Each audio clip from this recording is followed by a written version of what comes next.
Screen share go on? There we go. Okay. Welcome back, everybody. So, it has been uh, a rough couple of days. Now, which is to say that it's been a rough couple of weeks, which is to say it's turning out to be kind of a rough month for everybody. Um, but as the month goes on, so too does things get darker and more devastating. Good news is, hope is on the horizon. The Grand Arbiter revealed to you, and you would have heard through the Herald, this is no secret event, that the elves, the elven armies of Evadel have rallied post-haste and are making their way to Vasselheim to hopefully help break the siege. We must hold out until then. They are projected to be here on the 20th day of the siege. It is currently uh, the 14th day. Some things have happened recently. Since the 10th day, when the outer wall officially braked, things in the city have grown more and more crazy. More and more have people been pitted against one another. More and more have the defenders been found themselves in fights, whether it be of honor or philosophy or rhetoric, whatever it may be. Um, Clearly, the dark influences of the Lord of Hells and the Ruiner have found their way into the faithful of the city. How will the faith of the good people of Vasselheim hold against the betrayer gods and their minions? We will have to see. Um, During the chaos, the purifiers of Mira were slain by internal battle. And that internal battle evolved, affecting this party. Not even this party is immune to such things. Leo was imprisoned and literally on the chopping block to be executed by the order of Mira. Um, Hecator found himself with Dalos Rune doing sort of a rebel run behind enemy lines against orders to free, on a hope and a prayer, Elodie Cathloira, who was indeed alive. The enemy made a mistake. They put a powerful druid in nature and expected her to fall, and she did not. An unexpected benefit, major benefit to the city, probably more than the Gathering of Elodie. Hecator and Dalos Rune were actually able to find Astarion, a falling star, a warrior angel of the Moonweaver, whose abilities are not to be sneered at, and her own blood was used to sacrilege the walls of Vasselheim and break them down. Having saved Astarion Elodie, the enemy has been deprived the blood of angels, and thus can no longer desecrate the walls further, making their breaking through and sieging more difficult. A heavy blow to the enemy, though surely it will come with a slap on the wrist for Hecator. In other news, after the party had gathered to try and figure out what's going on with the Miralia situation, the um, the Great Khan, the High Bearer of the Stormlord, had enough of all of the mage politics in the city. Confronting the Grand Arbiter, he used his emergency powers to gain command of the city's defenses, becoming the new defender of the city and outlawing arcane magic unless specifically licensed by him and his, the commanders under him. Um, no more shall the politics of the mages beset Vasselheim, at least during this siege, to which he left with that. Following up, Gambatar and Hecator sought out Mira, who made it very clear that she was done with this party. Suspicion has been turned towards Leah, for she was released, but it seems some following up might need to be done. Curious was Leah's sudden transition to the side of the anti-mage cause, noticed by perhaps many, including Elodie, who was and still is quite at the head of that movement. We come in today at the following day, Astaria is recovered and back on the battlefield, and all of you have been thrown together. It is, let's see here. Yes, day 14, the following day after those events had occurred. You all got some sleep, and Calamity's still going. Calamity and war wait for none. Um, the outer districts continue to fall, and at the command of the Great Khan, no longer shall it simply be a defensive consolidation effort.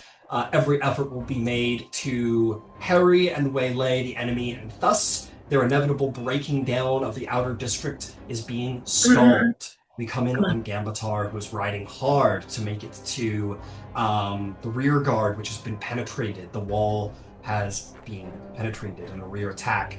As you come riding down the street hard, Gambatar, you see your party ahead. As of now, it is Red, Hector, and Leah. They are standing in the midst of two squads. One belongs to the Bastion Defenders, one belongs to the Dragon Shields, holding at bay the Marauders of the Ruiner. These berserking, monstrous barbarians had routed around and was coming up the rear guard, and you have rode into battle to assist your allies. For Hector, Leah, and Red, it could be a little. This is a lot going on here, but essentially, a front line has been established by both squads. Any enemies that slip by or they intentionally lose by, you're just doing knife work. You're taking them down or helping out with that front line, and have been doing a great job. But Gambatar, as you come riding in, your party is not totally aware of the fact that there are 4 new additions to the war, or at least a new creature type has been addition to the war. You see lions prowling down the rooftops, getting ready to pounce upon your allies. But they are not just lions. That would be too boring. They also have dragon wings, a single dragon head, and a ram's head as well. These are Chimera, the monsters of legend. 4 of them seek and ready to pounce, and as you prep an arrow, Gambatar, we are going to roll initiative. Shit. No big deal. No big deal. It's all Cool.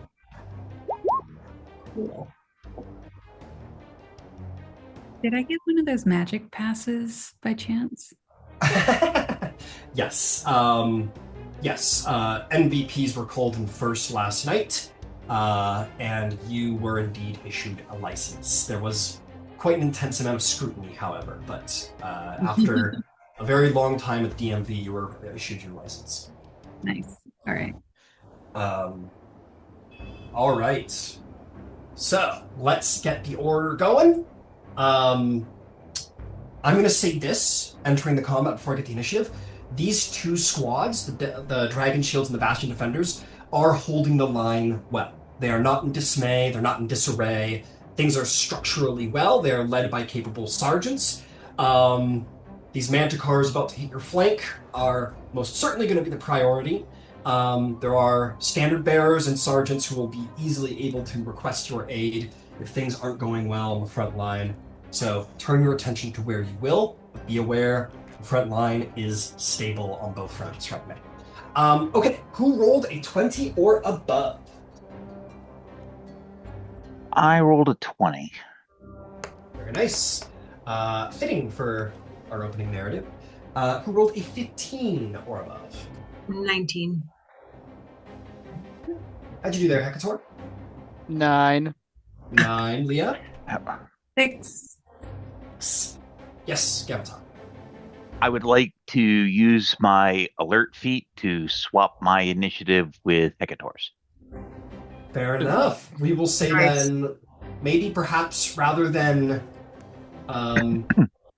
fully having drawn your arrow to strike, instead you kind of make the call over, and Hecator, you'd see Gambatar charging down the street, pointing to the roof, and you will be the most immediately alert to the danger about to hit the back line and the flank. So, let's get to it. Hecator, you're first up to bat. You are right there. You guys are surrounded with the bodies that you have succeeded in defeating. Anything with the blue base is a friend. Anything with the red base is dead. And anything that looks like a lion monster is your enemy right now. So, what would you like to do? Okay. Let's see. How tall is this? Are these buildings here? These buildings are 2 stories. You are in the rich district, by the way. This is sort of like where the lower middle class, middle class of Vasselheim live. So these are 2-story buildings. Lucky guys.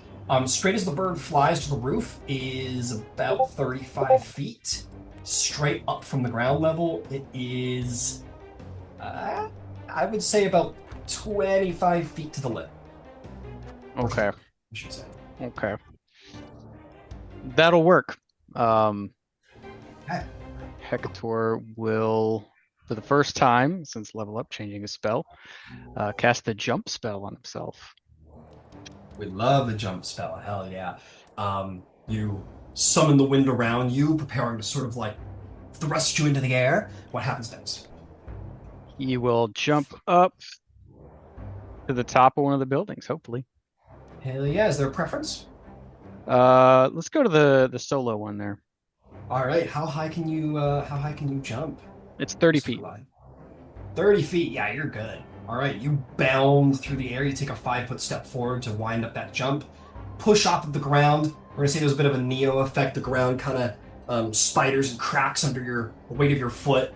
And like right in front of you, Leah, you see the massive Gambatar launch into the air like a ballista bolt and fire up onto a 20-foot high roof building. An impressive elemental and athletic feat. So you land before the beast. It is a little bigger than you, but just a little. You're a Goliath. What do you do? He's gonna try to hit it. Go for it. Oh, that's a 3 on the die. Probably not. Well, give me the total. 11. 11's not gonna hit. Okay. It's more and a natural 1. Oh, Oh no. oh no. Oh shit. Oh no. You were this was your first attempt at this, and though from the ground level it probably looked really cool, you were going through the air like Oh, shit. wait.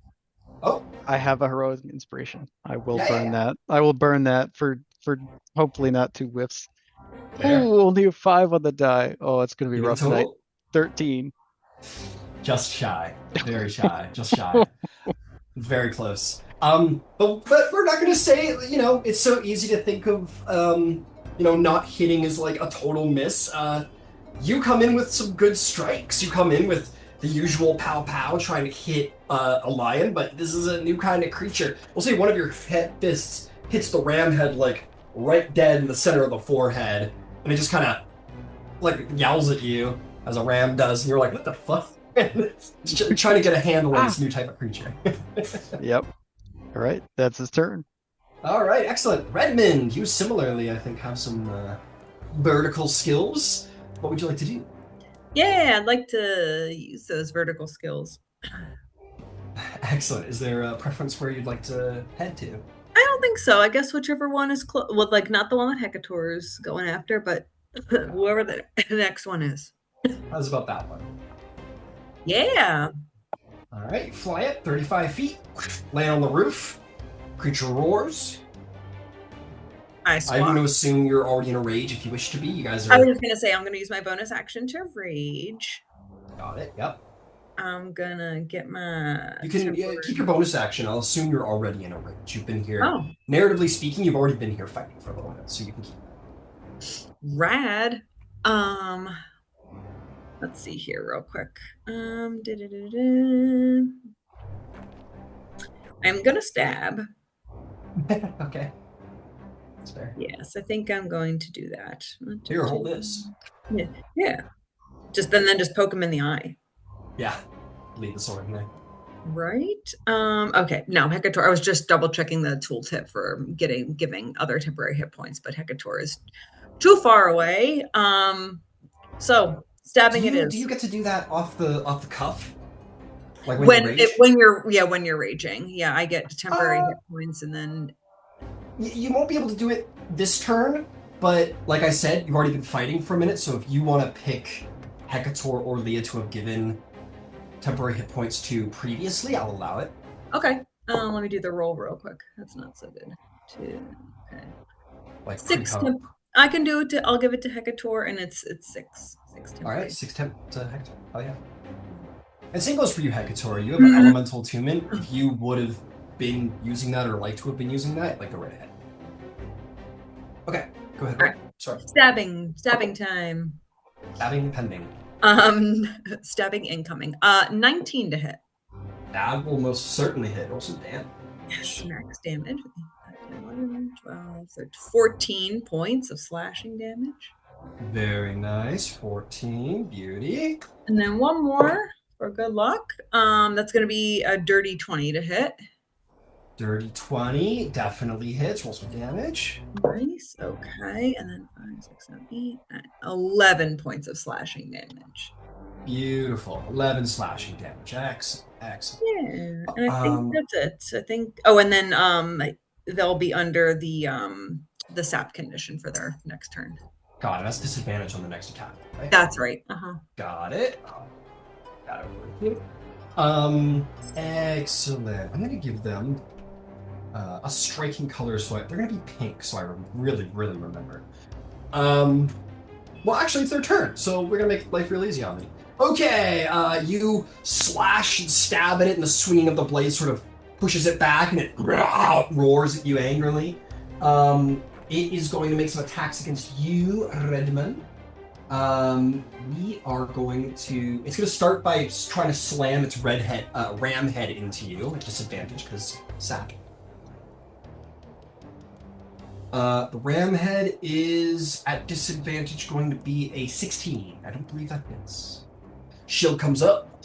Maybe there's just the slightest dent from those two, like, ram horns just hitting your shield. And you're like, oh, bam. But you're fine. Okay, next attack coming in. The lion's, or actually the dragon head, is going to try and bite you.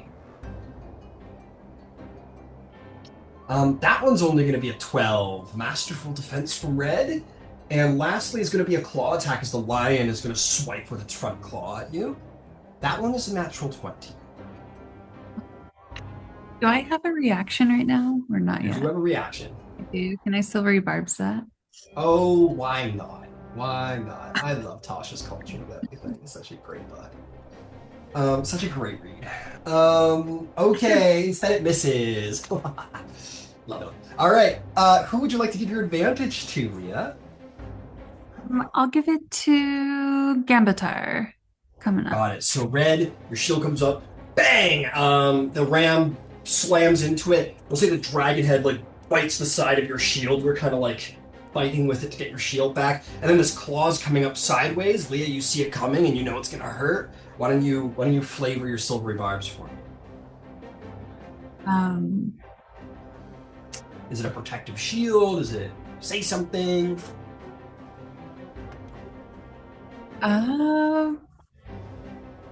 Yeah, I'll try to distract the chimera. Yeah, I don't know. Sorry, I wasn't yeah, you ugly wee beastie over here. And Incredible. yeah, and she'll do the silvery vibes. Mm-hmm. Excellent, excellent. You say this and the words you say sort of travel on the wind, thus that they're like sort of whispered into its ear, and it sort of like distracts it in the heat of combat, and the claw hesitates just for a split second, giving Red the chance to kind of wrench the shield free and getting it in the way of the claw. Excellent. Okay, that's that guy. I think it'll, just for funsies, it'll take flight. It's not going to leave the attack range, but we're going to make this into a prop. It sort of takes flight and is kind of strafing around you. Actually, in fairness, that's not how flight works, so we're going to stay on the roof. Unless you have the hover speed, you have to use the full extent of your flying movement or you fall. So he's going to stay land. All right, let's deal with the guy fighting Hecator. Hecator, here they come. Ready? Yep. Alrighty then. First is a bite. That's only going to be a 9. Everyone got real drunk for this battle. Nobody can hit anybody except for Red. Red's like, no, I'm not. No, thanks, man. Swinging. We might have to fight today. Okay, the next one is a 17 on the bite. Does that hit? Just misses. Just misses, and the claw from the lion is a little bit better. How's a 19 do? That'll hit. All right. You're Try to not. It's not that deflect. devastating. It's a 10. 10 points of damage. Okay, that's fully deflected. Nice. Yeah, you Ip Man a full lion claw as it comes in at you as you. Okay, what's next? I think this one is going to pounce from the roof and is going to fly down and land in the field in front of you and your horse, Scanvatar. I want you to make an animal handling check, Ganbatar, as this is a pretty crazy moment for your horse. I'm gonna give you advantage though because you have the bond. You have he's your found steed.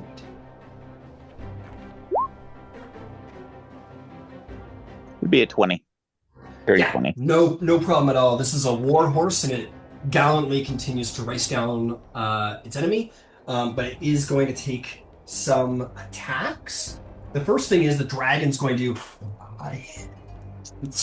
blast of fire breath at you and your steed. I would like a dex save from you and your horse, please.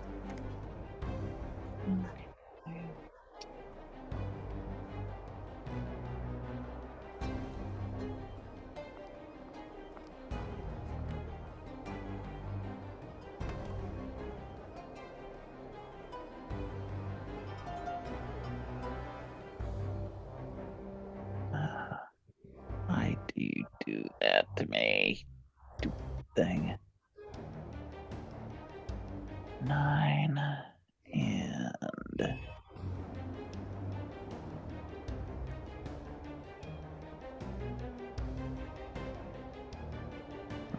looks like an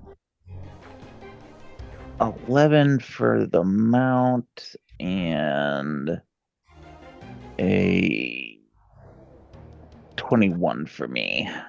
All right, you will save. Your mount will fail.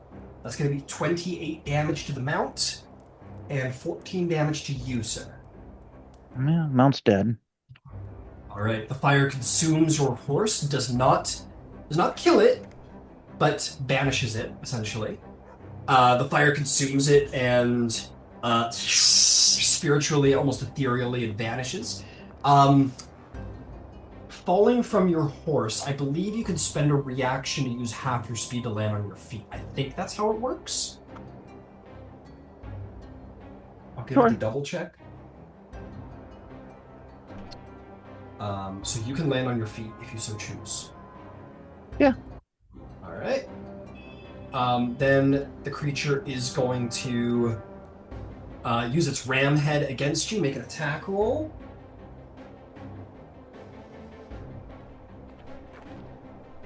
That is going to be 23 to hit. That hits. All right. You will be knocked prone and take 11 points of bludgeoning damage. And then and then it's going to prowl over, and the lion's going to swipe with its claw. Or no, sorry, it's going to be a bite. The lion head's going to try and bite. And that one's going to be a 26. That hits. All right. And that one's going to be... That's over here. Paw holds you down as it bites. It's going to be 4, 12, 2. It's going to be 19 points of piercing damage. So. Yeah, you guys see Gambatar get hit pretty hard. Mira, this one's for you. Or, sorry, Leah, this one's for you. Chimera's going to fly down and is going to land over here. It's going to fly in, ram's head first. It's going to try and knock you over. That is going to be a 24 to hit. Oh yeah, that hits. Oh, yeah. All right, you are knocked prone, and you are going to take 16 points of bludgeoning damage. It is going to make a bite attack against you now that you're prone. That one is going to be a 22 to hit. Yeah, that hits. I've got a 14 AC. Got it. That's going to be 14 points of piercing damage. And last but not least is a claw attack. Follow up with a claw attack. That is going to be a hit. Your AC is a 14 now, 22. And you're going to take 7 points of damage. New traumatizing experience from the theater actor. A giant 3-headed lion starts mauling. Dragon-headed lion. Yeah. Okay. With that, we are going to turn over to your turn there, Gambatar. What is the plan, sir? Well, we might as well take a swing at you. Fair enough. And actually, it will be a pair of swings because I have mastery in scimitar, and scimitar has nick. Nice. Very nice. Shoot up. And Scimitars in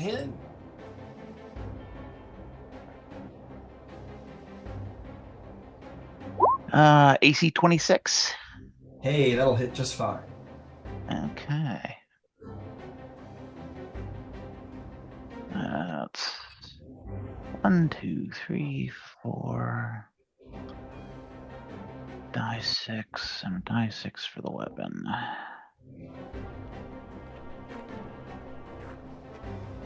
Uh, 14 and 5 is 19 points of damage. Excellent. Did you put sneak attack on that? Yeah, I had advantage Oh, okay. Were you getting from advantage? separate barbs. Right. My plus. Excellent. Yeah, with the silvery barbs, you put a nice slash into the creature, and it is unhappy about it, to be sure. And the offhand attack.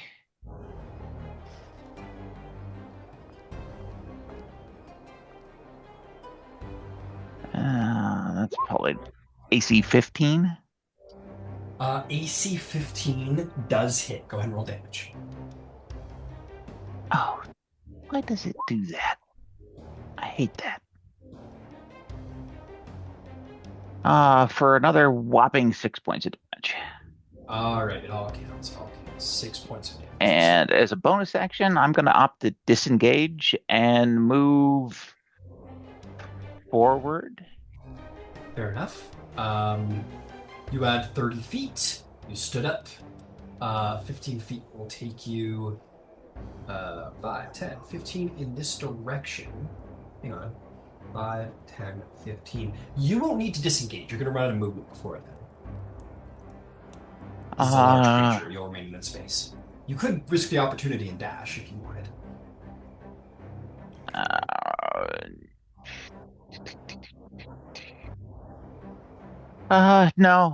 No. Okay. That would be unwise. Got it. Is there anything else you'd like to do with your bonus action? Nope. That's it. Alrighty. That is then going to bring us to Leosatra. Leosatra, I assume you stand up. What would you like to do from there? Yeah, I will stand up.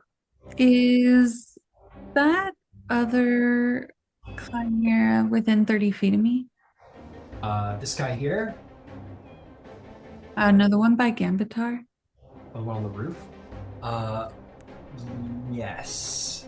No, Oh, the one no. over by me Yeah. at the ground sorry, level. Gambatar, not Hecator. I apologize. Sorry, we got Leah and Mira and Gambatar and Hecator.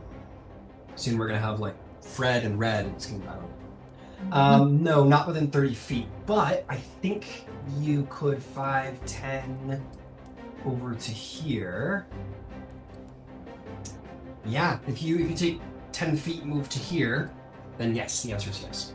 Okay. Is the one by Hecator within 30 feet too? No, that one's or actually maybe because you're Yeah, because you occupy a 5 feet space. So yes, all three are within 30 feet. Oh, that's great. Okay.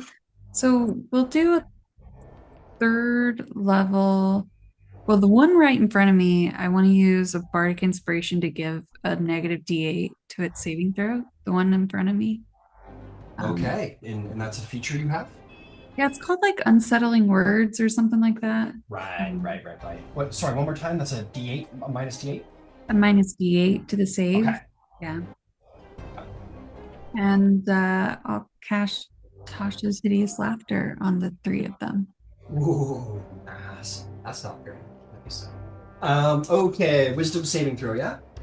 Um, it is, yeah, Wisdom 16. Wisdom 16. Here we go. Let's start with your guy. That is absolutely a failure. And by the way, your unsettling words did save the day. They would have succeeded. Oh, cool. So that one, the ram just starts making horrible screeching sounds as rams do. The lion just kind of starts chorting, like, and the lion, and then the dragon just like actually starts laughing, like verbally laughing, because that's what dragons can do. And it falls to the ground prone. I believe that's what it does, right? Yeah, incapacitated and That's fucking excellent. Well done. Okay, and now this is for Hecator. Hecator's rolls a 16. What's your DC? meets it, beats it. Beats it. That one's gonna continue to fight. Now Gambatar's. That one rolled a 9. Oh, so that fails. Yeah. That will fail as well. That's pretty good. That one falls over and similarly is incapacitated and prone. Apparently, when they fall prone, they do it about 10 feet above the ground. I don't know. Okay, well done. Two of them just start rolling around in raucous, unbridled monster laughter. It's a little disturbing. Well done. Yeah, is there anything else? Yeah, I'm gonna use some movement to, I don't know, just kind of get away from the chimera as much as possible. Just, you got 5 feet left, so you can Oh, okay. do something like that. Sure, yeah. Sure, get out of its attack range. Yeah. Did you have a funny joke you wanted to tell us for Tasha's hideous laughter? Oh, no, I did not prepare one. That's I okay. just like the oh. Oh, making you roleplay? What the fuck? I know, I'll tell you I'm what, the worst Leah, bard. it's all, no, you're good. Tell you what, we're gonna move past your turn, but I want you to look up a joke for us for Tasha's hideous laughter. Okay, fair. I'll come back to you at the end of Hecator's turn. Okay, Hecator, you're up to bat. The creature started like chorting and making sounds like it was going to, and then it kind of shook its head and got back in the fight. What would you like to do? We gonna swing. Hang on him, hell yeah. That's 10 plus 8, 18. 18 will hit. Beautiful. It will kill.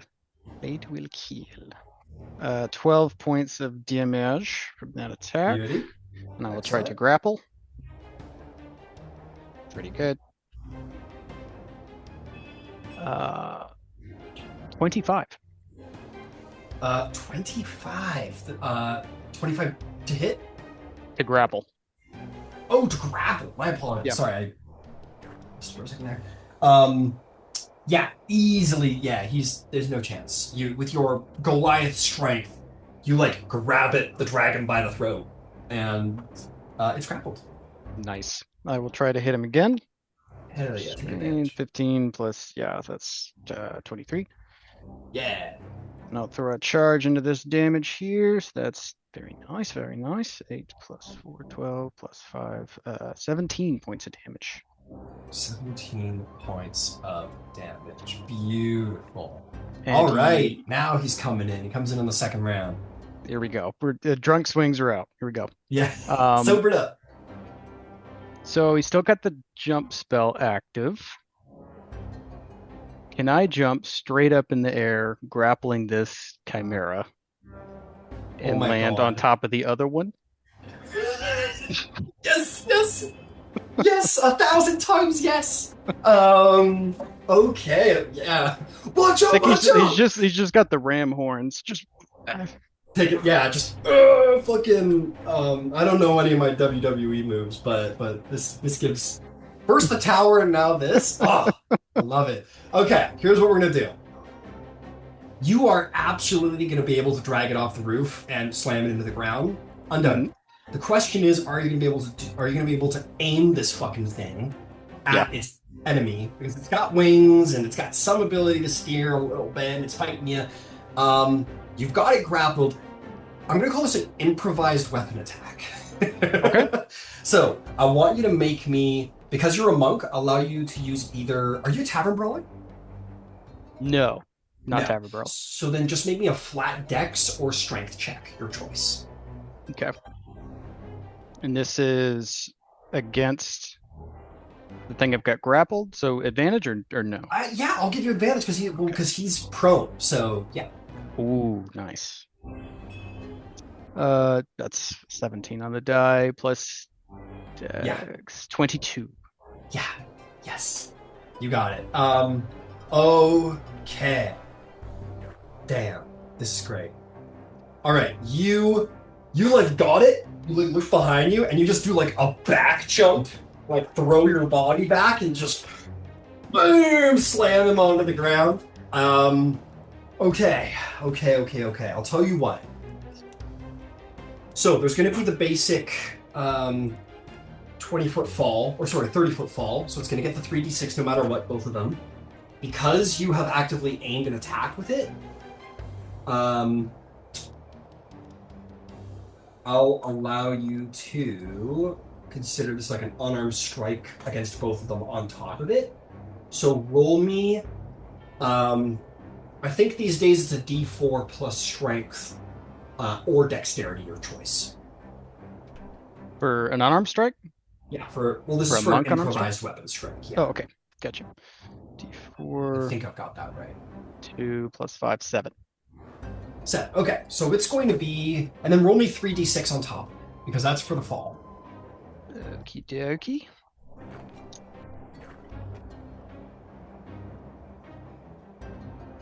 Uh, 11. Okay, 7 plus 11, that's going to be 18. Slams into it.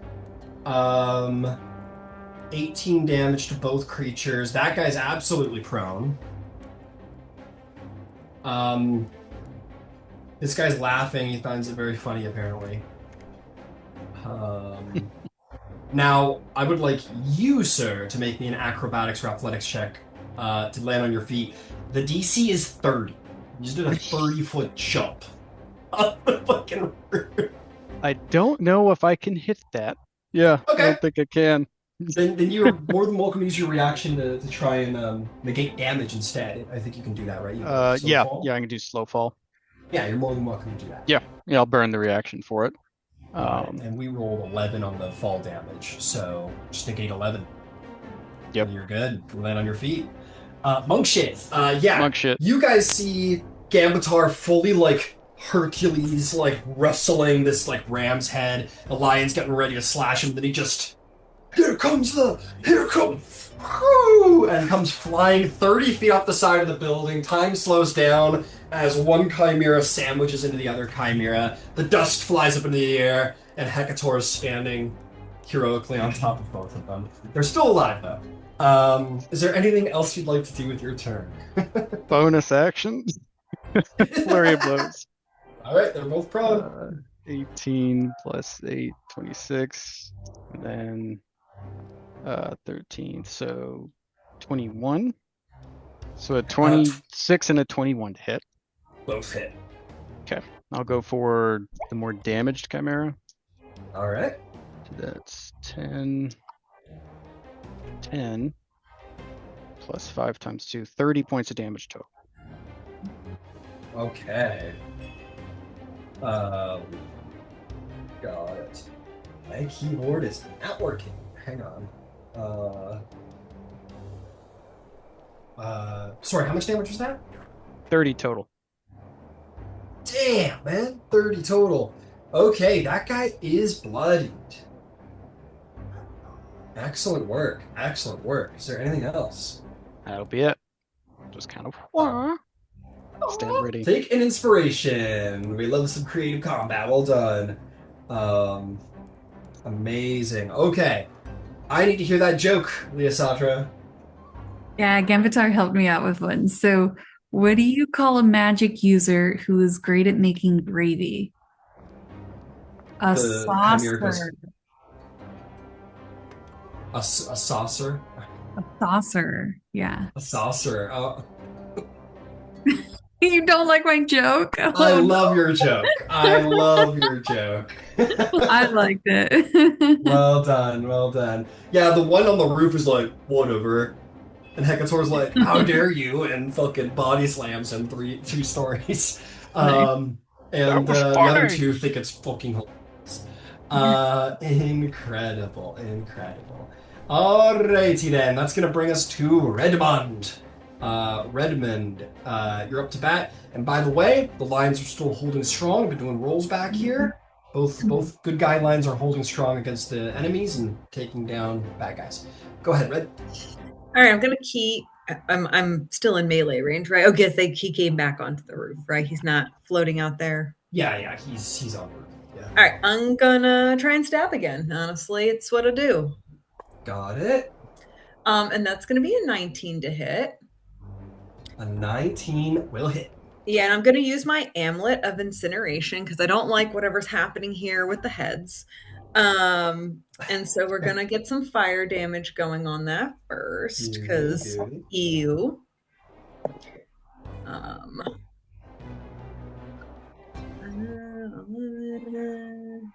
13 points of fire damage. Nice. All right, it's on fire. It's burning. And then 13 points of slashing damage. 13 points of slashing damage. And it was 13 points of fire damage as well? That's right. Excellent. And then I'm going to try and stab it one more time. That's fair, I suppose. That's honest. Oh, my dice just... Oh, and it's a nat 20. My dice jumped out of the tray. So excited to hit it. Yeah, let's go. Let's go. Let's go. All right, so let me roll this first. Now. I love it so much. Nice. And that's another 19 points of slashing damage.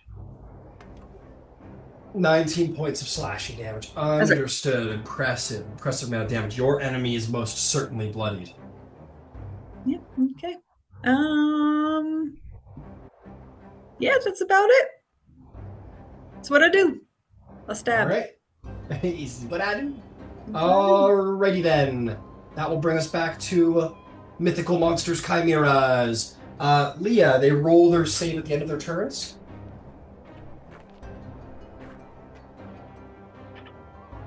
Alright, give me a second, right? I'll look it up. Give me laughter. At the end of each of their turns. Okay. And each time it takes damage. So that one guy will get to retry his wisdom save.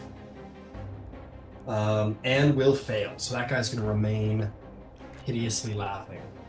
As it were. This one's going to stand up. A little pissed off about the whole situation. It's going to prowl around in this direction.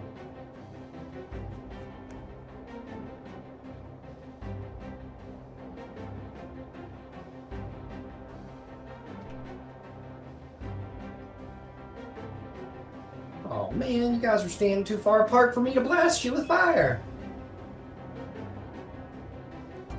Well, that's just not fair. Yeah.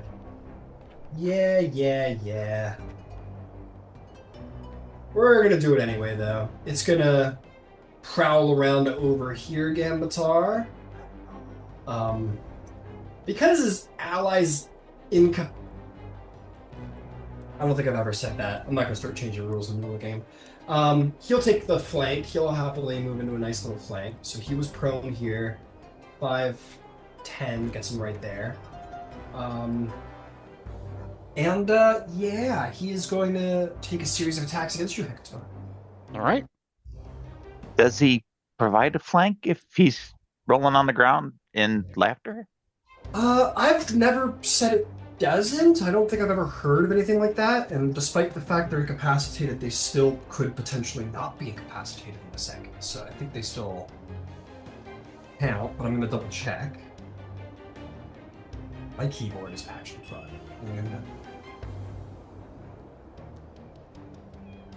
Flanking, incapac. According to the actual rules in UG, creatures cannot act as a flanking partner. Okay, yeah. No, you're right. Flanking, I need to go. Creature can't flank. Who's incapacitated? Okay, got it. Committing to memory. So never mind. He just fucking stands up. He'll prowl around anyway because it's cool.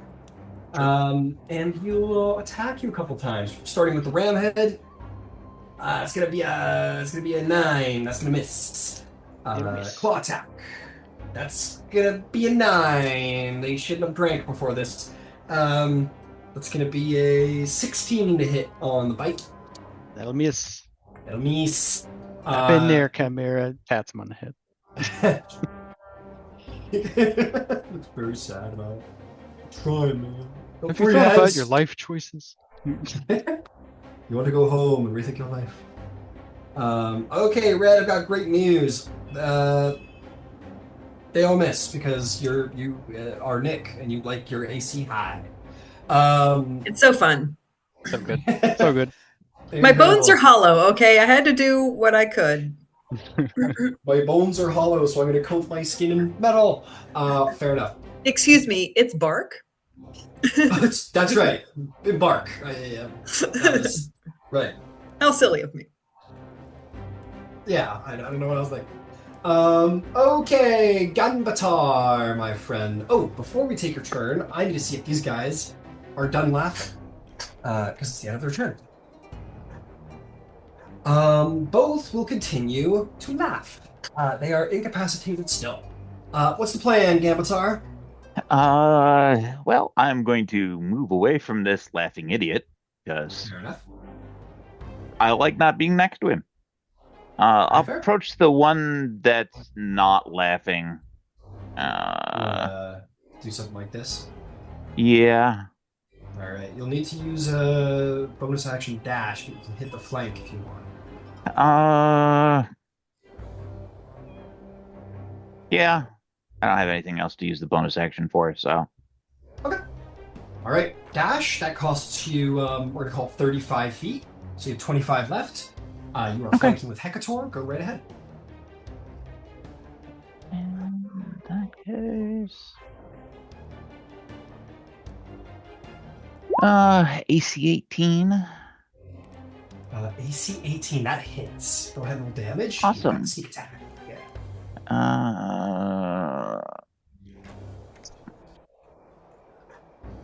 And I'm gonna knock a die 6 off of that. And why don't you make a DC 16 deck save or be tripped and prone? Eric's favorite mechanic. Indeed. It works. If you're lying on the ground, then it makes it easier for Hecator, who's coming up to punch you in the head. Yeah, no, it's a damn good mechanic. No shame. Yeah, he cannot withstand. You like carve that back leg, the Achilles tendon, and the whole he kind of flops over. That'll be 22 points of damage. All right.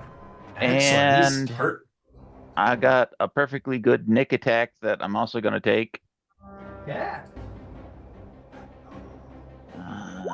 7 and 8 is 15, which hits. So, Sure. why the hell does it do that every damn time? For 6 points of damage. All right, 6 points of damage. Okay. Excellent work. This guy is bleeding badly. He is barely alive at this point. You've been going to town on him too. Well done. If there is nothing else, that'll bring us then. That's everything. Oh, okay, cool. That'll bring us to Leosatra. You are just out of range of the yet still laughing Chimera. What would you like to do?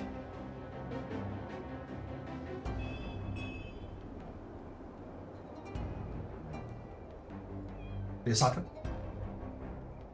Yeah, I don't know. I'm sorry. Oh, it's all good. It's all good. I just want to make sure you heard. Yeah, I'm not sure what to do. I think I don't want to get hit, so I'll move away. That's fair.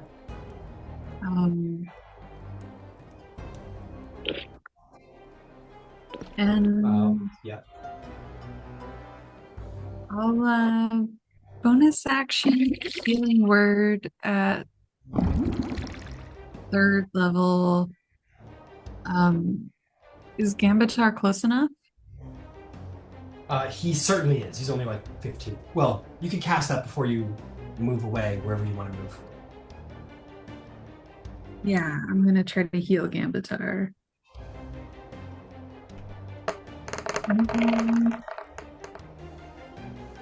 17 points of healing, Gambitar. Awesome. Thank you. You're welcome. Stay on your feet. And she'll also try to stay on her feet by running away. All right, where are you running to? Because you're between a lot of Chimera, actually. You're right in the middle. Oh, well, shit. I just, well, maybe towards the line. I'll go. Oh, I got you. Okay. Good idea. Yeah. Take it off this way a little bit. Yeah, sure. That's All good. right. You make your way over here. The Bastion Defender Sergeant is like an old guy who's missing a foot, but we're running sorely low on people with commanding skills, so he has been put on the front lines. Hold out of retirement. Yeah, and you're standing next to him and his standard bearer. And then with my action, there's one still alive, right? Sorry. They're all still alive. No, sorry, I didn't mean alive, but one that's not laughing, right? Within 60 feet? There are only these two are laughing. The other one is just prone. So the third one, can I cast Vicious Mockery on? Absolutely. Do you have a mockery for me? The Wisdom 16. Wisdom 16. That is a failure. That'll go through. Yeah, you'll soon fall to my friends. And man. Yeah, and 2d6. Ooh, they gave it d6s. 8. Nice.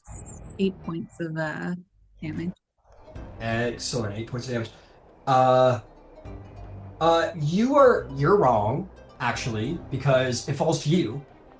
You taunt it so bad, it goes, "Dear friends," and it dies. Its brain sort of melts out of its ear. And yeah. Sorry, that was weird. Yeah, everyone kind of looks at each other like, that's awkward. you totally should have just leaned into the bully from The Simpsons. Yeah, just laughed at him. All right, well done, Leah.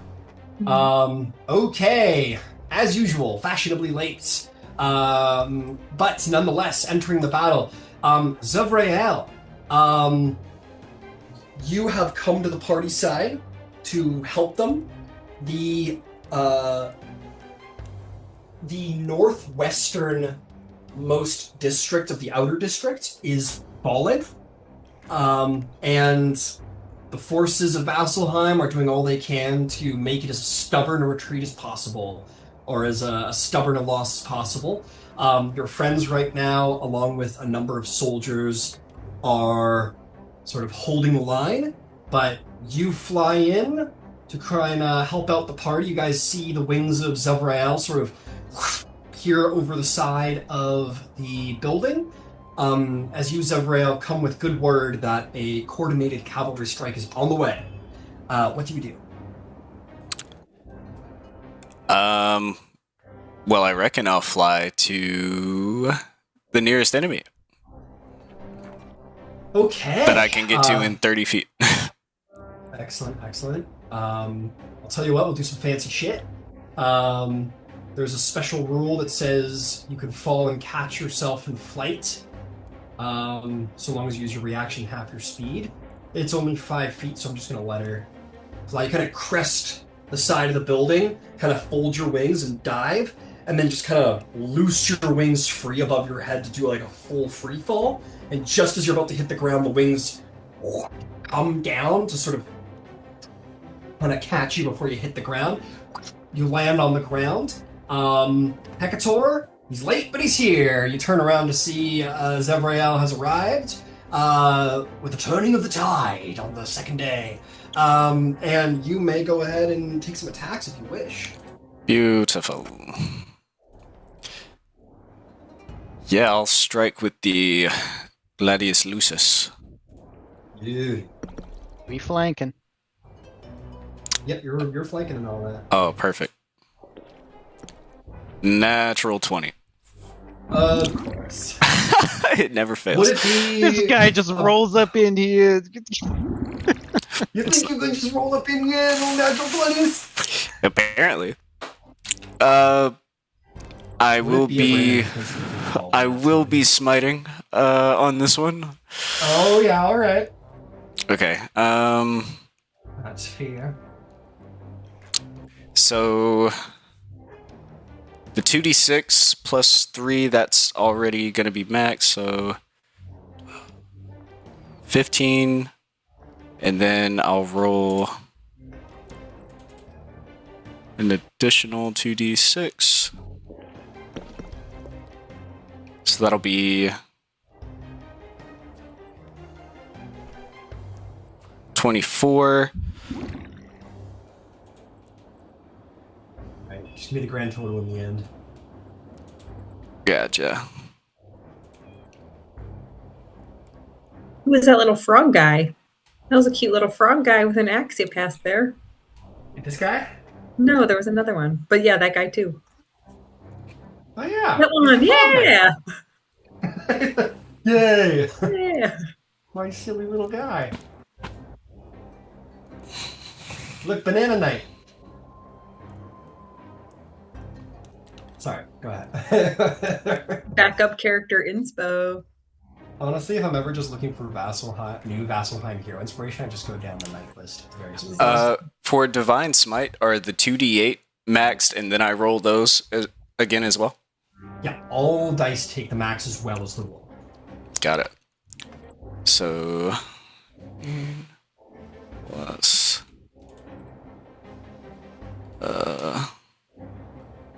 Where are all these nice forces, dude? Not you.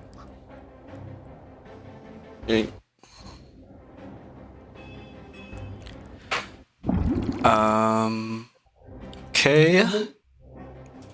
Look, red. It's Finch. It's Finch. It does look like Finch. Looking for any more bonuses.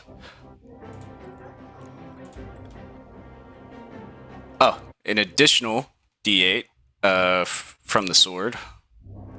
So that would also be full D8 plus a D8?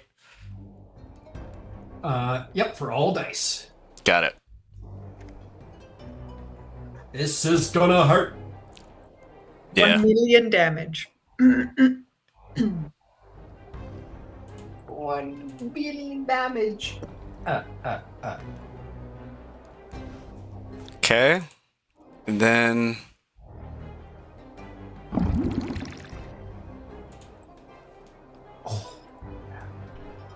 Sorry. This is a big one. 5. It's okay. I haven't wasted anybody's time in this session so far. I'm just making up lost time. Okay. Is that a corgi with a sword? A corgi with a sword? What the Further back. fuck? Yep. Yeah, it is. Look, it's a corgi knight. Next character. Next character, corgi. Druid. Corgi with a sword. Oh. Okay, I think that is it. Full total. Sure. All right. I'm Full ready. total is 61 damage. Ouch. Yeah, Zevrael comes flying in, getting very used to this his wings. Zevrael feeling very much like maybe you did at one point. All of this starting to come naturally back to you. You feel that kernel of power that the Dawn Father put inside of you sort of rumbles as you strike, as if the time is drawing closer where this will come into play, and little bits of your previous power are leaking out, and you just like Thor when he enters the fucking Wakanda battle, just bring lightning down, or sorry, not lightning, sunlight down on this creature, and just blast it. It is not dead, but you have bloodied it. It is tremendously. Is it also a fiend? This is not a fiend, it's a monstrous. Perfect. All right, second attack. Do it again. You Another laugh, natural. but Another natural. this shit was close. 16 to hit. Yeah, 16 will hit. Perfect. Oh, that's sick.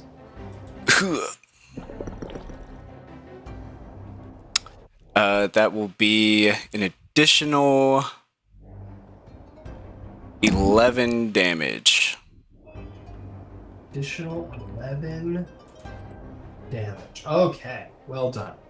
Yeah, that thing is hurting. You know what? For the sake of things, I'm playing a little loosely with hit points because you guys have already been fighting for a little bit, and these guys have to come all the way into the city to do this. Oh, That was plus just such 3 an damage. Plus Sorry. 3, great, sure, why not? Yeah, you come in and just drive your sword into this creature, wrench the blade around, and draw it back out, and the creature will die. Cool. Eat will kill. All right, excellent. Is there, And yes, as part of the Inspiring Smite feature, I will roll 2d8 and gain that as temporary hit points. fair enough, sir. Fair enough. Then with that, sorry, I gotta control myself. Found some cool notes. This one's riding a shark. Okay, focus, Ryan. Focus. Oh, that's so cool. All right. Moving right along, as I believe that's literally all the action economy available to anyone. Hecator, you are up. What's the plan, my friend? There's 2 left. We're gonna engage the one that's laughing over there. All right. All right, you run over 35 feet. Okay, that'll be a swing. 3 and a 6 becomes 14 to hit. 14 will hit. Oh, beautiful. It has a 14 AC. That's 13 points of damage. 13 I points will- of damage. I will try the grapple. All right. It's going to take 13 points of damage. You grapple it while striking, and it's incapacitated. So I don't think in the sequence of order of things it could possibly resist you. So I'm just going to say you grapple. But I am going to roll to see if it comes out of the laughter. And yes, it rolls a 19. You punch it, you grapple it, and in that moment, it comes back to reality. Concentration drops as the last one is freed from the game-changing hideous laughter. Okay. He'll drag it backwards where he came from. Honestly, just for the rest of his movement. All right, so you ran 40. How much movement you got left? I've got. Actually, I could jump. I can jump 30 feet with 10 feet of movement with the jump spell. So could I just jump like laterally? 30 feet with the last 10 feet. Yeah. How much? Sorry, how much speed do you have left? I've got 50 total. So if I spent Okay, 40, yeah. I've got So 10 more. 35, and then you could 40, and then I mean, because that Jump jump is on 30. addition to your speed now in the new edition, right? Yeah. Yeah, you can Yeah. spend Okay. 10 feet to jump 30 feet. Got it. So you can use the rest of your movement to do over to here with the guy. Well, you're technically at half speed, so you'd be here. Is he a large creature? He's a large creature. Okay, yeah. And then yes, you can jump through the air. We'll have that as well, so it'll only be 15 feet, but you're going to still come down and deal a d6 of fall damage on the guy as you make your way over to the party. And you can position him wherever you want. So let's put him right in front of you. Perfect. Serve him up on a literal platter. Perfect. Fall damage is a perfect 6. He takes an additional 6 damage. Nice. Well done. I will take second attack. 15 plus 8, 23 to hit. Yeah. Charge. That is 14 points of lightning damage. All right. And then bonus action, he will hit him again. 18 on the die. I'm sure that hits. 12 points of damage. 12 points of damage. And we'll call that Excellent. Good. All right, my friend. All right. Yeah, he's bloody. Well done. If there is nothing else for Hector, that will bring us around to Redmond, who is just happily 1v1 this Chimera. Go right ahead. What would you like to do?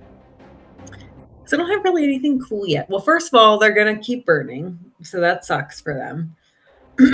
Okay. Yeah, go ahead. I'm just saying. Yeah, that's fair. 2, 6.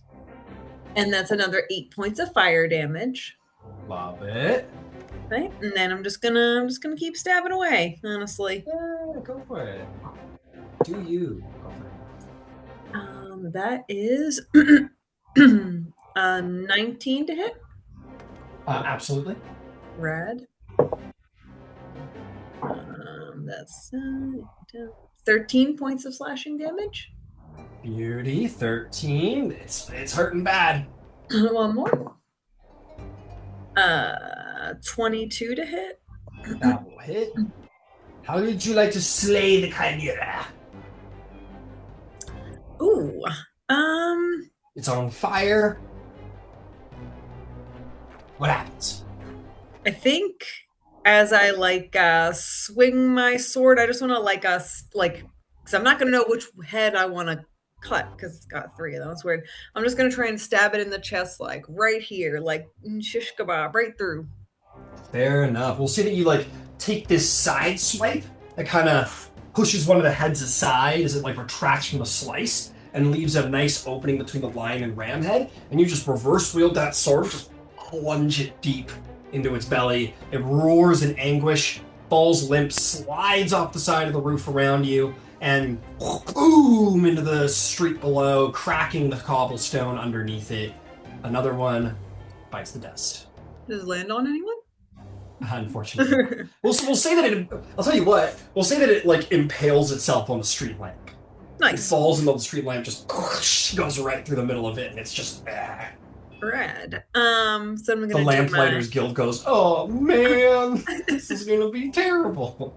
I'm gonna do my owl screech, and I'm gonna use my movement to try and get close to another baddie to kill. Right. Hopefully. Want to fly over to Hecator's guy? Yeah. All right. Beauty. All right. You land into a nice flank with Hecator. Magnificent. There's nothing else. That's right. That's going to bring us to the Chimera, who is stuck, ladies and gentlemen. I think in anger, it's just going to fire breath you, Hecator. Make me a dex save. I'm going to use Heroic Inspiration for that. Fair enough. Oh, not good. Dex 12. Well, you take it. The head rears around. You're like, Oh shit! And you take, I think that was 37 points of fire damage, as the dragon, like flamethrower point blank, just flames you. Good thing we're level 7. That beautiful evasion. Nice. Yeah, take the half, take the half. Hell Yep. yeah. Yeah, you still like.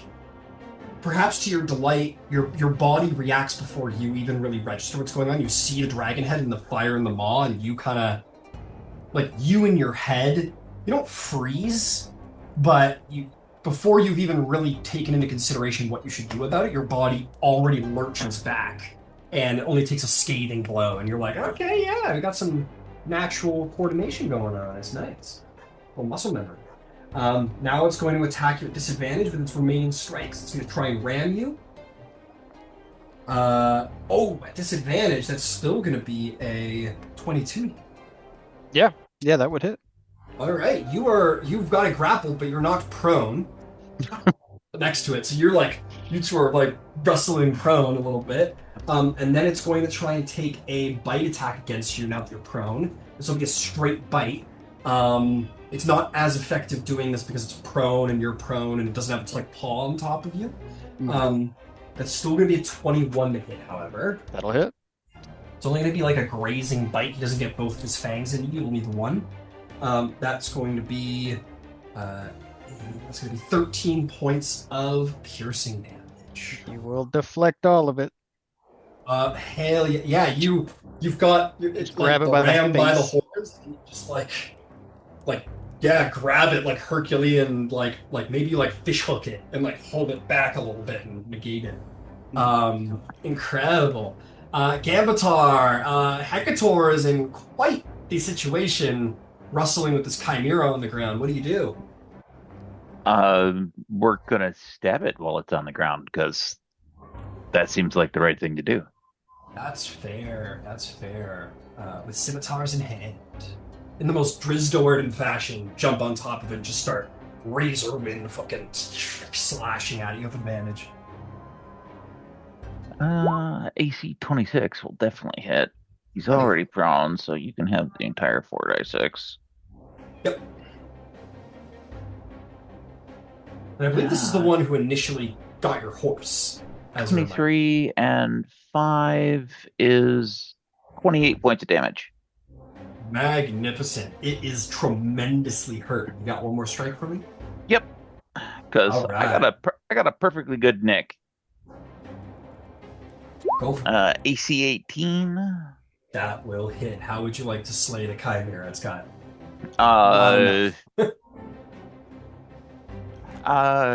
since Hecator's got the jaws held open, I'm just gonna take the advantage and just slide the scimitar right through the back of its throat.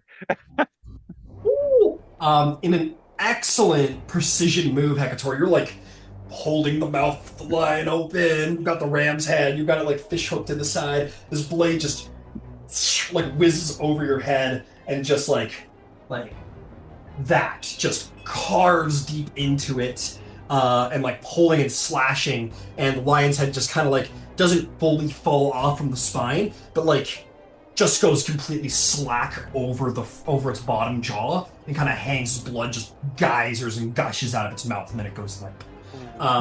Absolutely, yeah. Hecator, you're like Hecator's on the ground, just covered in blood. Absolute torrential pour. It is in this moment as the chimeras are done, you guys turn to help out the front line. That's when you hear the sound of hooves. You look down this would be the northern street, where you are going to see these fellas, not whatever the fuck that is, the invisible man. Go away, fucker. You are going to see only two of them, but effective enough, with blades alit with divine energy. You're going to see two Radiant Lion Riders just go full tilt down right into the back line of the Marauders. absolutely smash the line. Like 4 or 5 orcs and barbarian like humans go flying over the squad line, the bastion defender line, and just like scatter across the ground. So one guy lands on his head in a sickening crack. Those guys are done.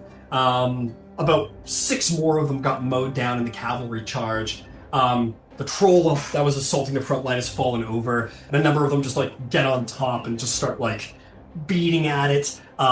The sergeant sort of hobbles over, like so, uncorking a flask of acid, just dumps it on the troll that screeches in pain as it finally goes limp and dies. And then they just clean up what is left. And then they start migrating over to help out the dragon shields. The sergeant kind of, assist the dragon shields, sergeant, and they run over. The radiant lions kind of ride up.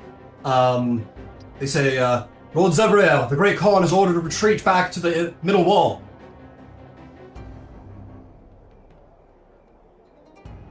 You are muted, sir. Yeah. Well, if that is what the Great Khan ordered, then I suppose that's what we should do. Although it seems like we're doing quite well. Very good, sir.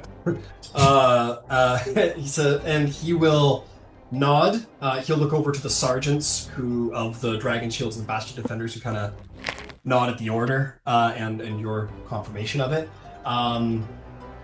They'll finish cleaning up the problems on their side, and then these guys will all be dealt with. The Radiant Lions will ride into the city. These couple of streets are taken care of, but yes, despite the local victory, a large-scale order has been called. These some 20 troops kind of file into marching line, start marching towards the middle wall. Dawn's Echo. What are the feelings? Do you guys follow the order? Do you guys have any interaction to give?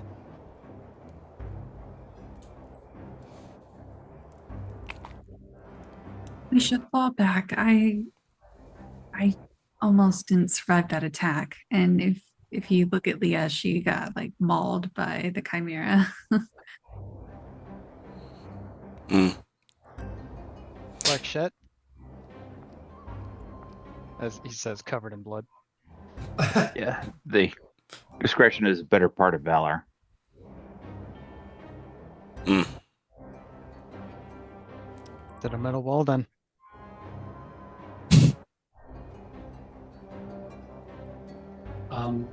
As a reminder to you, Gambatar, you are in possession of a Find Familiar spell.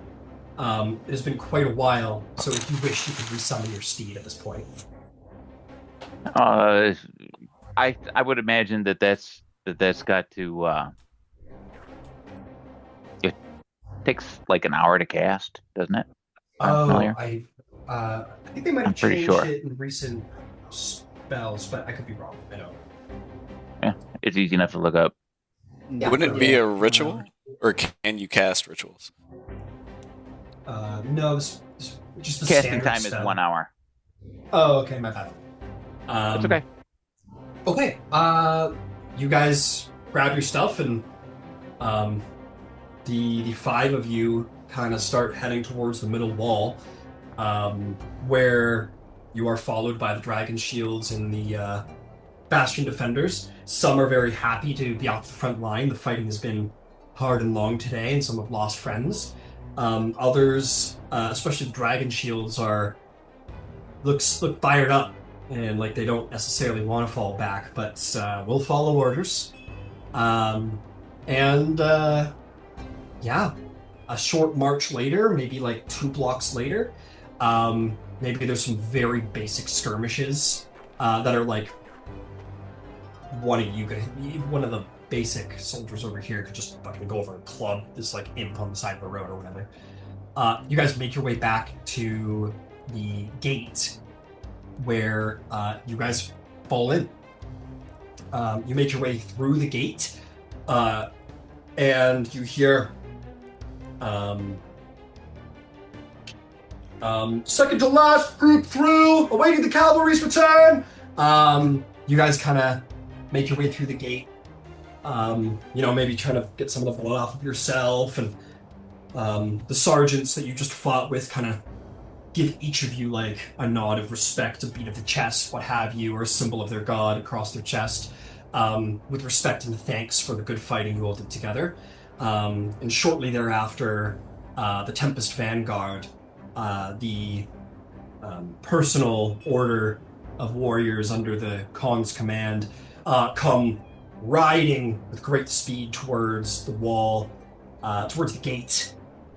Say, close the gate when the last one's through! You could hear them you could hear the enemy sort of marauders kind of, like, stupid, like, completely no tactics, completely stupidly, like, on foot or charging after the Vanguard cavalry riders, with just, like, stupid fury, completely undisciplined fury, after them. And by the time the last rider's through the gate, the gate slowly closes, and even the closest guy is like a block, a block. Actually, Ryan, Yeah. if we're there soon enough ahead of the riders, I'm going to take command at the gate and tell them to close it very slowly to let those guys get closer, and when they're in bow shot, open fire. Got it. I'll tell you what. I want you to make me. You held the gate at the initial fall very well, and that's gotten around. Plus your title. Make me a persuasion check or intimidation check at advantage. We'll do persuasion. Okay. Yeah, not a high DC at all.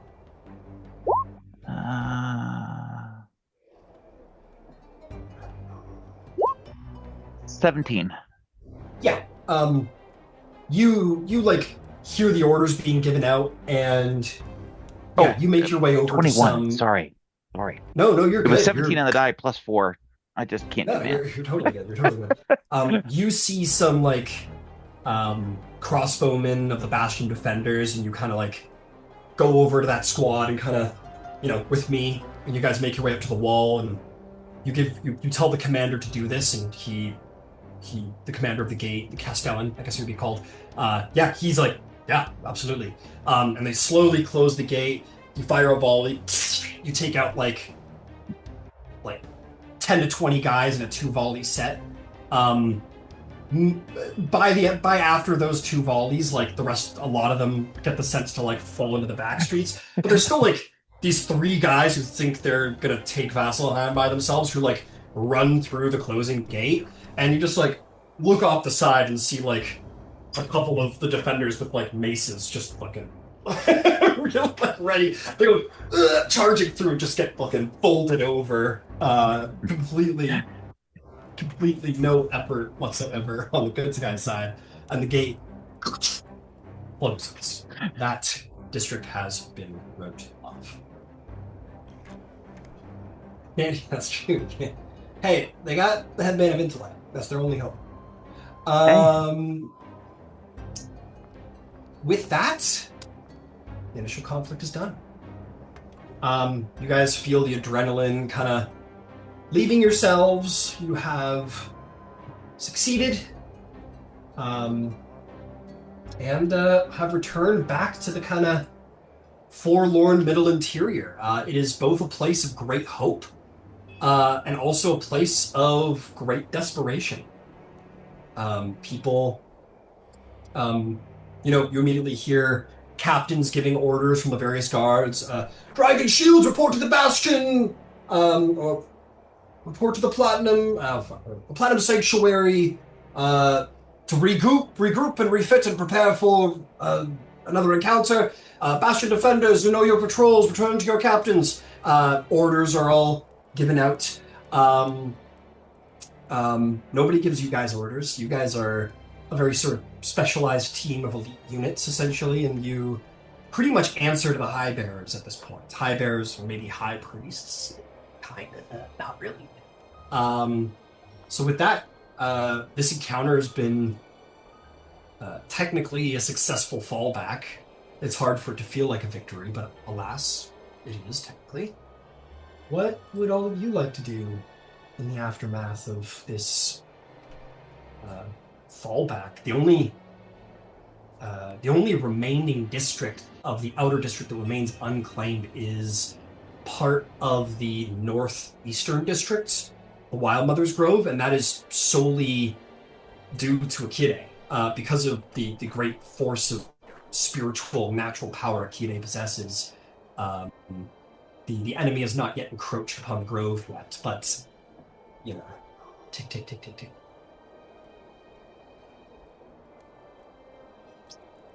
So what would you like to do, Don's Echo?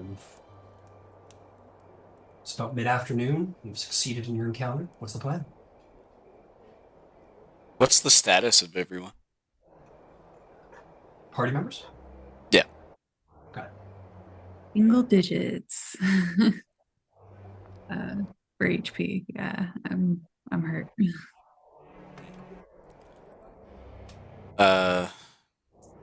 If you consent, I would be willing to provide some healing. Oh, sure. That would, yeah, that would be great. I'm not used to getting my ass beat like that. I will lay my hand. Where are you wounded? Well, I think it hit all 3 times, so I got like rammed by a ram, and bit by a dragon, and clawed by a lion. So I'd imagine it's like mostly on my chest and maybe stomach. I don't know. Okay. Yeah, he'll just respectfully place a hand on your stomach where he can see the damage, and he'll give you let's do 20 HP. Oh shit. That's incredible.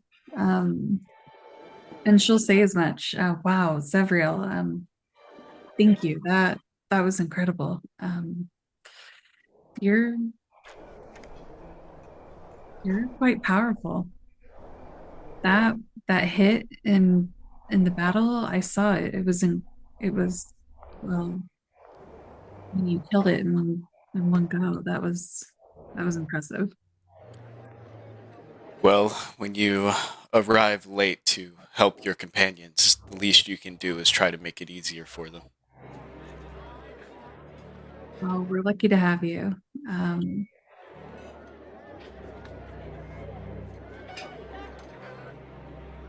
Thank you. And he kind of looks at you like he doesn't have that usual like smile, like happy go lucky kind of vibe. He looks at you kind of serious.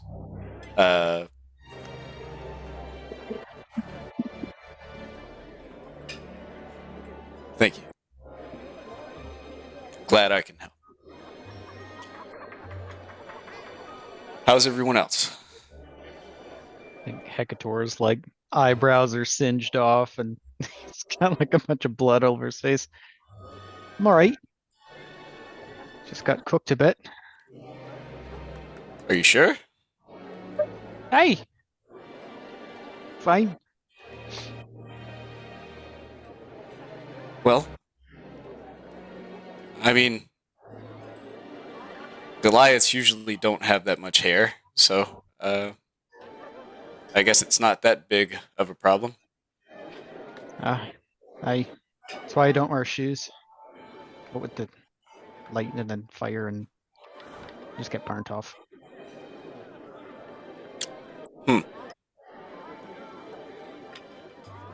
That's going to be your vestige of divergence whenever it happens. It's just shoes. Sandals. No. Shoes of not burning off. That's what they're called. Shoes of invulnerability. Doesn't make you invulnerable, just the shoes. Shoes of elemental protection.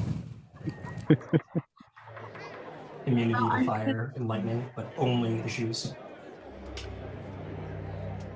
What'd you say, Leah? could send a message to the con to get our next orders. I've got a spell that could help with that. That would be good.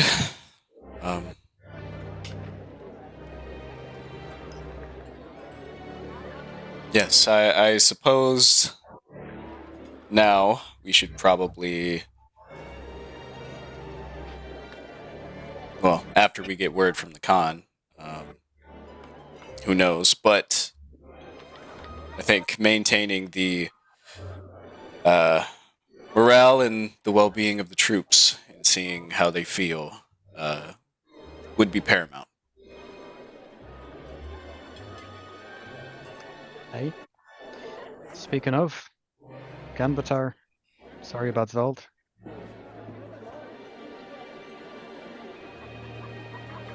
I've got a question for Ryan.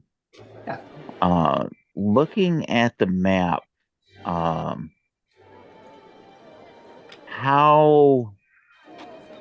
rough is the unwalled terrain around the Raven Queen's temple?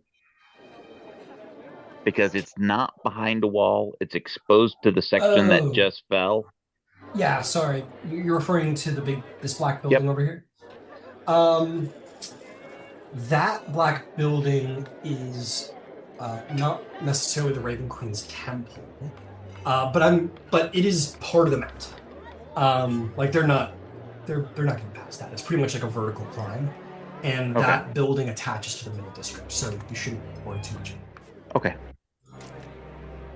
I don't even know if it to be quite honest with you, I don't know if that building even technically exists in this far back in time. That might be a modern addition to Vasselheim. But yeah, don't worry about that's that. fair. Should be good. In that case, I'm gonna suggest that rather than bother the con, if he needs to find us, he can find us. We should probably move to the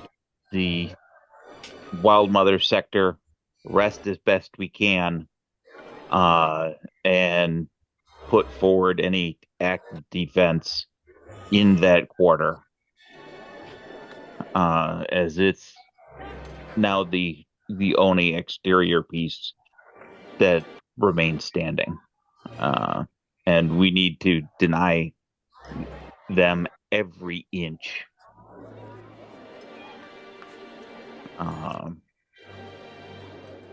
As part of attrition, we have to make them pay for every foot they gain,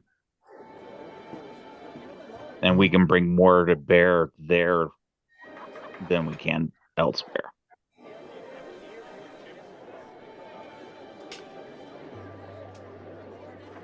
Hey, I'm happy to do that.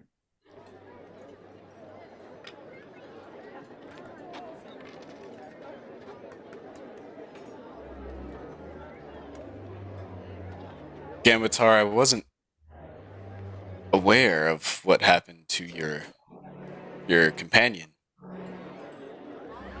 My deepest sorrows and apologies for not being able to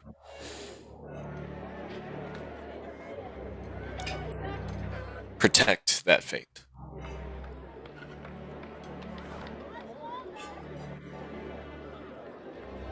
I have it on the authority of the Wild Mother that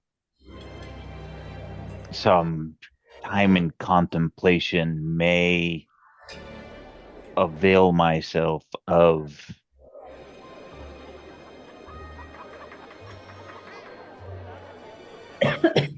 a return of the spirit.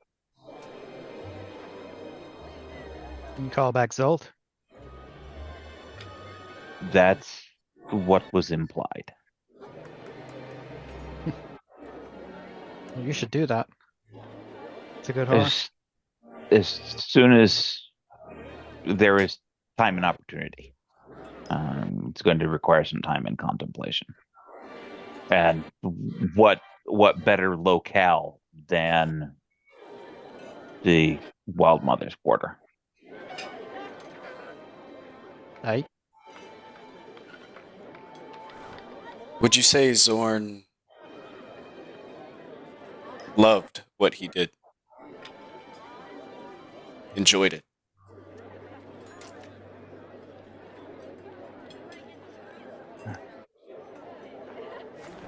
I got the impression that the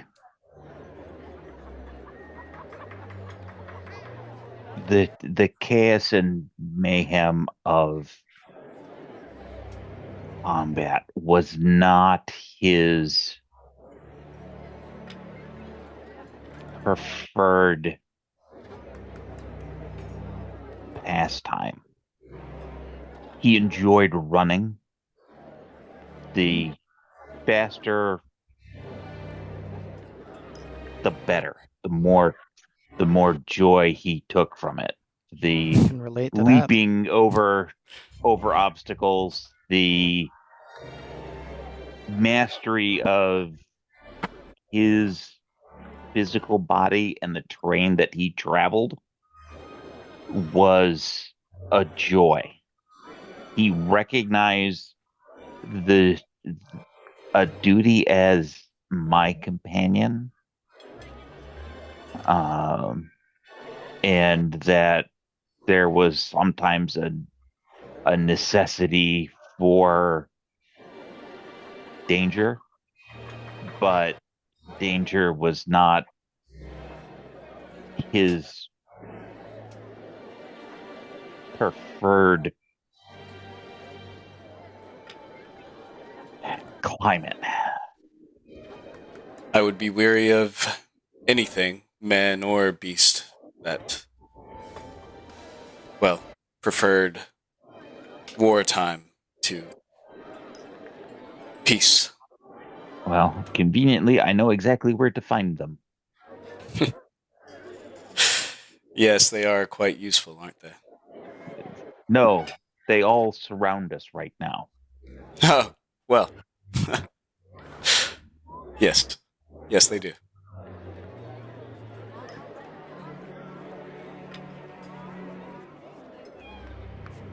You'll be back with Zorn in no time. Hopefully in a better way than the implication.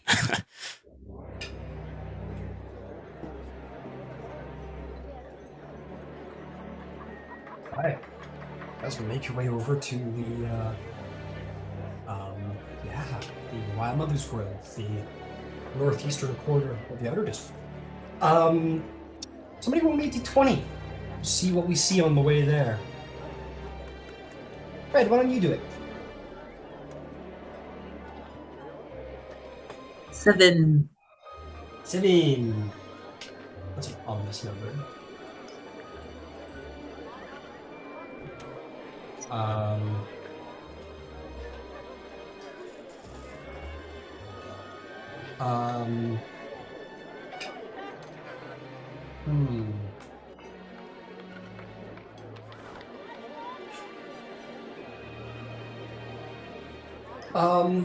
You guys make your way past.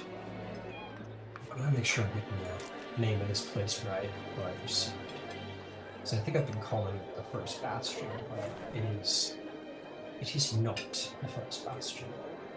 Twilight.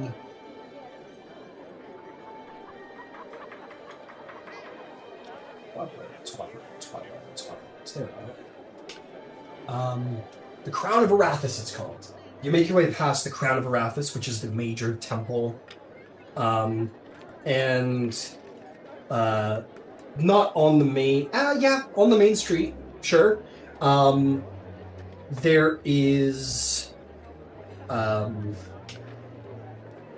couple of individuals lined up for execution, who are in burlap fucking rags and whatnot. and there is a herald present who is describing the crimes of said individual. Says, "This, for the crimes of consorting with devils, you are sentenced to death."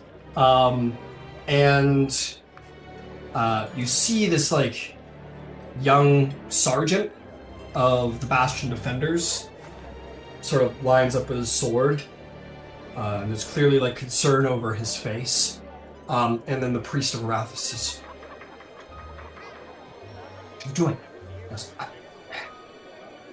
I mean, I don't, he's still a person. I mean, is this really? He goes, "Silence." And then clearly this quiet altercation happens where he's, like, trying to be pushed to execute this man for consorting with devils and whatnot. And the high priest says, "If you claim to know the will of Arathis better than any one of the other high priests, then you can make your decision now. But this is an order." And the will of the priest seems to be stronger, and the young man kind of, you see shoulders go down, the face kind of goes blank as he kind of separates himself emotionally from the moment, goes cold, and as you guys walk past the next street, you hear the sound of sword making its way through meat and into wood. Continuing on the way, and this is, whenever I give you a random encounter, it's just a taste of some of what you see on the road. The line between justice and tyranny is thin. In such extreme circumstances, some authority must be made stricter, it seems, and religion is struggling in this moment to maintain what it is. But you make your way into kinder grounds. You find your way into the Wild Mother's Grove. All of you see what Red has been seeing a lot of lately, and maybe you, Hecator, when you visited your mother. The nature here is not as verdant as it has been. And that is not, you suspect, due to the amount of traffic that this district has been seeing from the local soldiery. It's just like, it's like there's a rot here.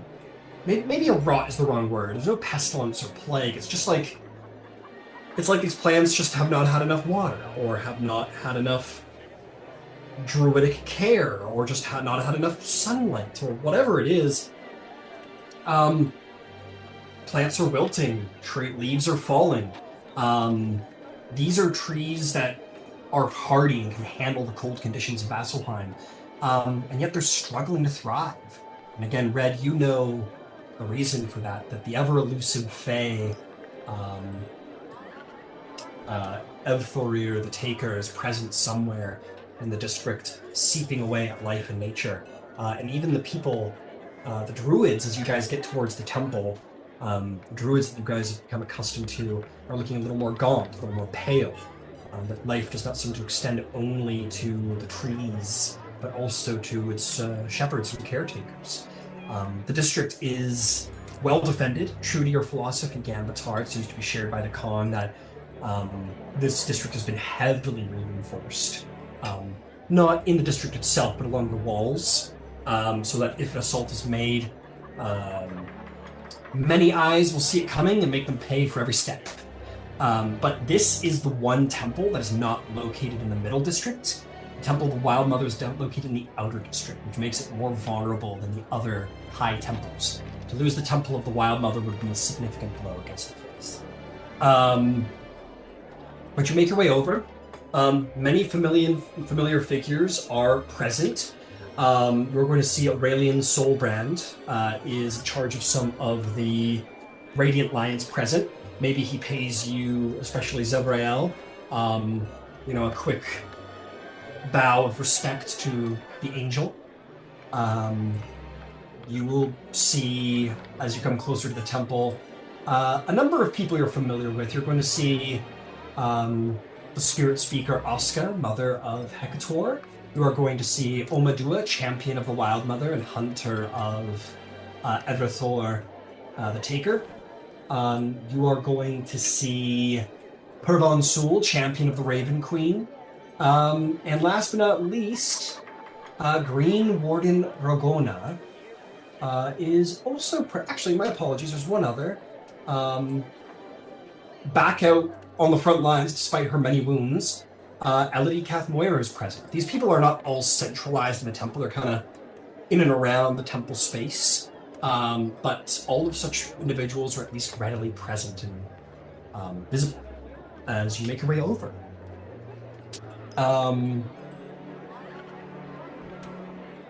A number of people smile to see you all. Hecator, you're approached by your mother, who gives you a hug, and says, well, son, you don't have to go bathing in it. Just kind of wiping some of the dried blood off of your shoulder. But You're taking the Stormlord a little seriously, aren't you? Trying to. Said follow my heart. Oh, fair. She regards all of the rest of you. Says, friends of my son, good to see that you're all alive. Not entirely mauled to death. That's all wonderful to see. Probably hungry. Got some rations for you. Aye. Go for a bite. She will pull mistletoe from the tip of her staff and produce good berries. I was going to say, not the tastiest, but I'll keep you fed. And she'll hand each of you a good berry. The taste leaves a lot to be wanting. I have to imagine a spell that creates a berry that can feed you for a whole day probably tastes like fucking, like, paste. Like thick, like cement-like paste when you bite into it. But the very satisfying part of it is that it will completely fill your belly. And you don't think you can remember the last time that you've had a meal and you felt, like, satisfied and full since the rationing began, which was quite a while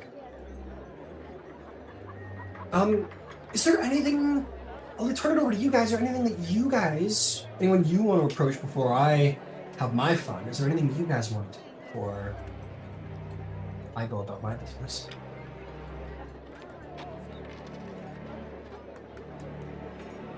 I think Hecator might ask Red about the Dark Fae. Okay.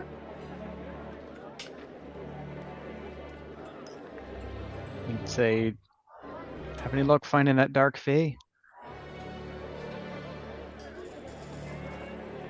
Not much time to be looking, I suppose, recently. No. This place looks worse. It does.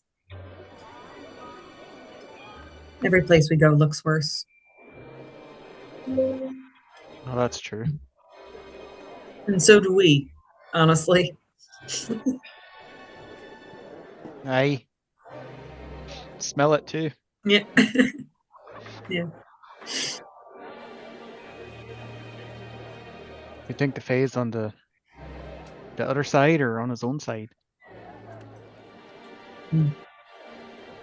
Hard to say.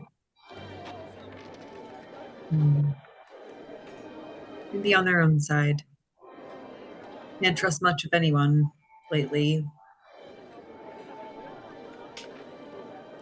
Aye. That's true, at least. Been seeing people cutting each other down, and the executions becoming more common. Mm-hmm. Almost everyone, almost for themselves. You don't know who you can trust. Aye. I'm worried. In Katmoira. Nothing came from without, came from within. The people there. That's my worry too.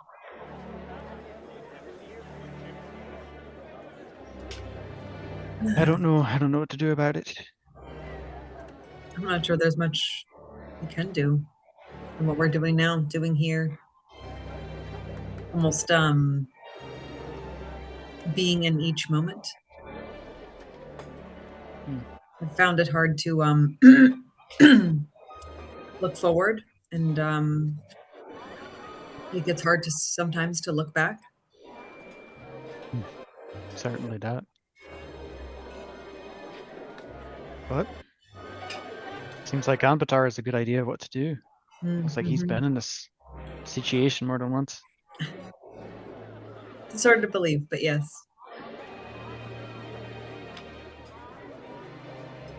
Well, maybe we take some rest while we can. Agreed.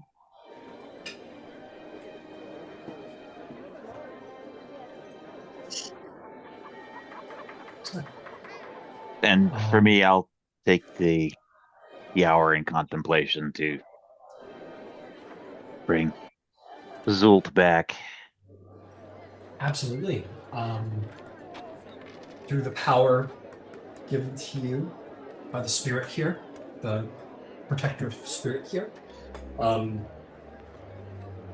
you connect with the great storm bird, and through it connect with the spirit of your steed, and almost beckon it back, and then through the wood, as if it was simply grazing and now is returned to you, comes through the trees, kind of clopping along, and makes its way up to you, and familiarly brushes puts its nose into the crook of your shoulder, familiarly, and happy to see you again. Sorry, old friend. That was something new. I didn't realize they could do that. The horse's tail kind of flips behind it, and it sort of... I mean, it's a horse. Not of great intelligence, but certainly of great loyalty. And you feel no reservation from your old friend. It would follow you again back into the fire of battle.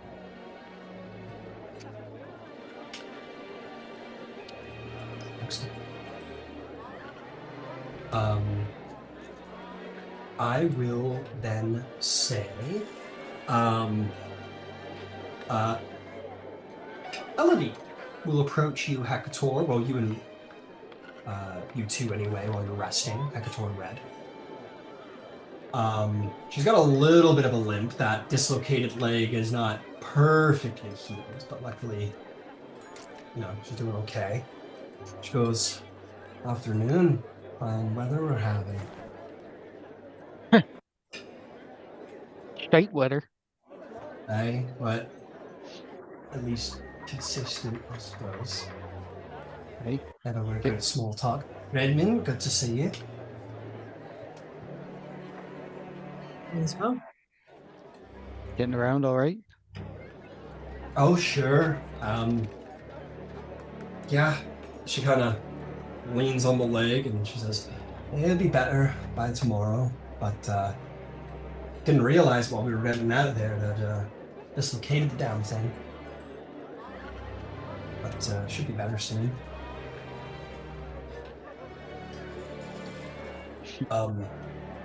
And completely without any, kind of bluntly and without any level of privacy, which is sort of how Gaudrashari are, very communal. Despite your presence, Red sort of looks at you, Hecator, and says, I was curious. Why'd you take the risk you did? I mean, coming into the shit and all and saving me. Oh, You might have just been there for the angel, but I just thought I'd ask. I didn't know nothing about no angel. Saw the lightning. Felt the thunder. Well, I first thought it was a sign from the Storm Lord, but maybe it was.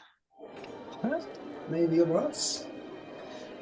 She smiles. Says, I didn't mean to deceive anybody, but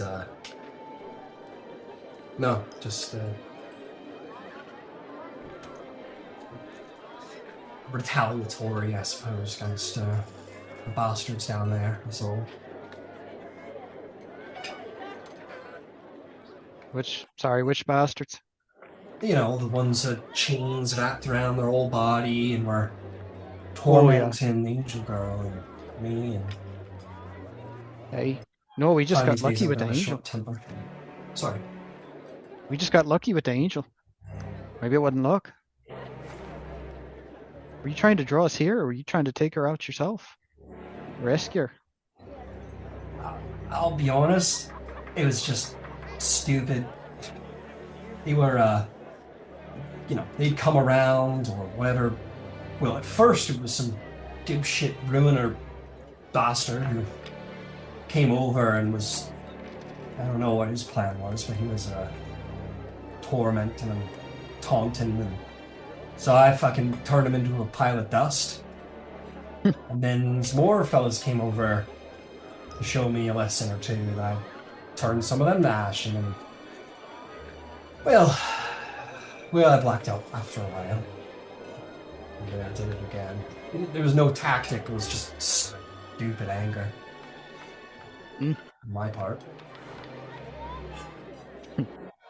I've been there. Glad they didn't kill you.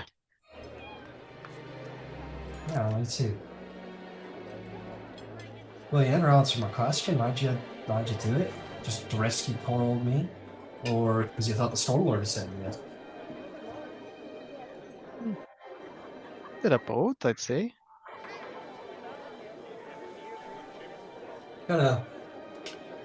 She's not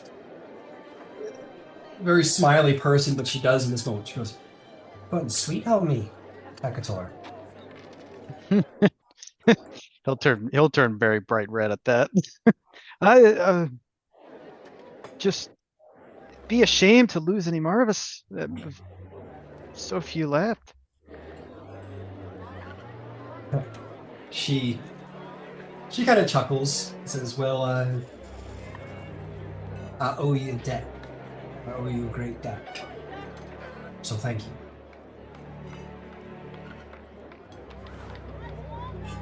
You owe me nothing. You'd have done the same for me.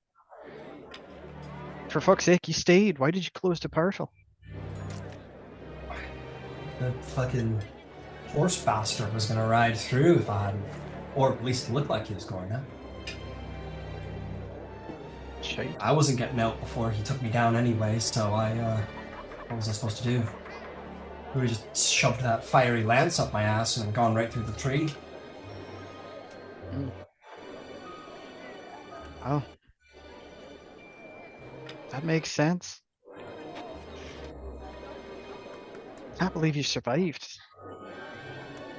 I don't know why you just killed me, but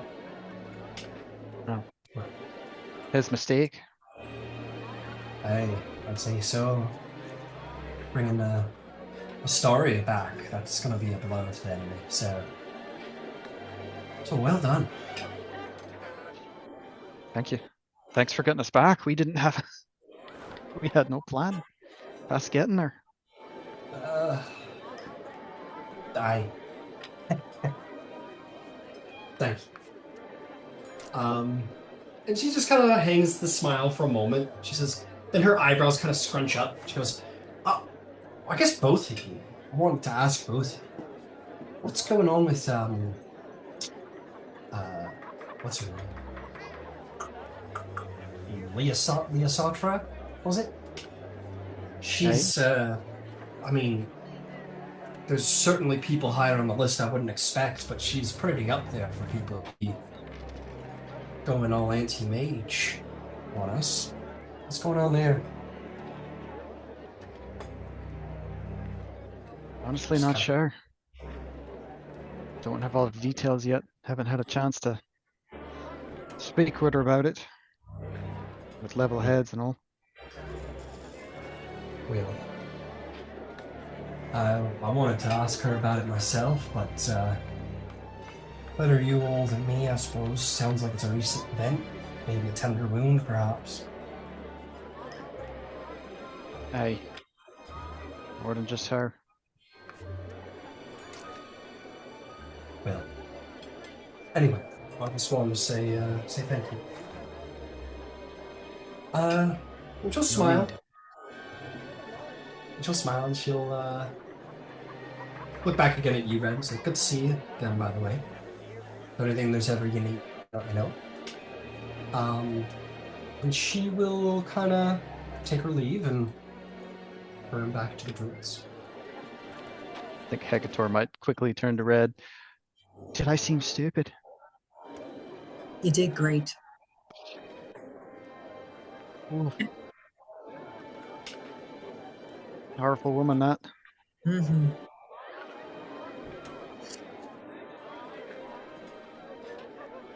Anyway.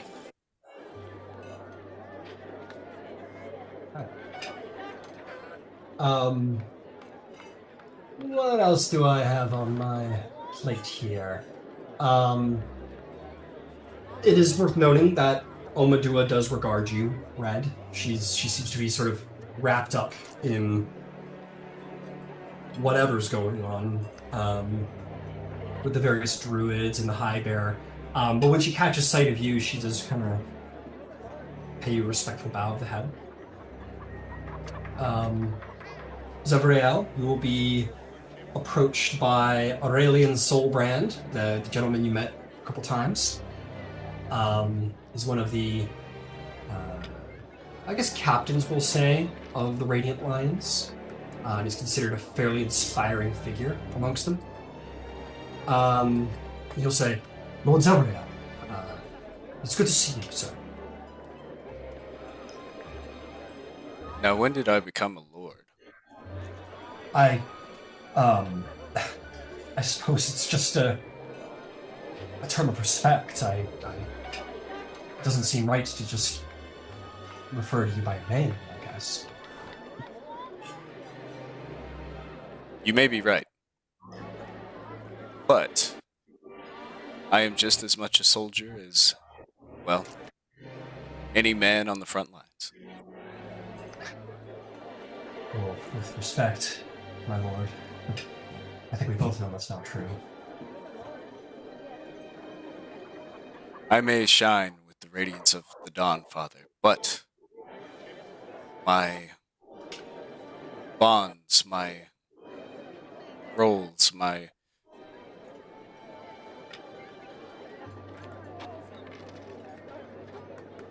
mission is very much the same as any of the defenders of this city. I wanted to ask you, he lowers his voice quite significantly. He says, "I wanted to ask you, we seem to both be victims of given titles. I've been,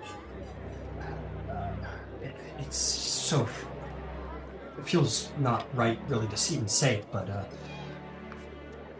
well, some of the men have been referring to me as the voice of the Dawn Father.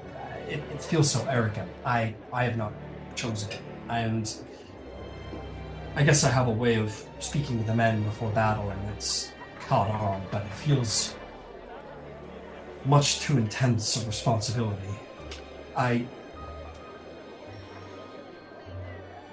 struggle, my lord. He kind of looks over towards Parvan Sul, champion of the Raven Queen. He says, "I feel the light of the Dawn Father, and I have through my whole life, and I still do. I cannot deny I feel the approach of the Raven Queen. I feel it in my bones that death is around the corner. I'm probably gonna die, and my men, they might die too. I just, sir, hope feels so thin at times. I feel like I'm running out of words to say to them. I don't know what to do." don't know how to make peace with it, you know? I do. I've been told several times by several great men that I am to save you all, that I am to slay the darkness, that I am, well, many things. And I'm inclined to believe they are true.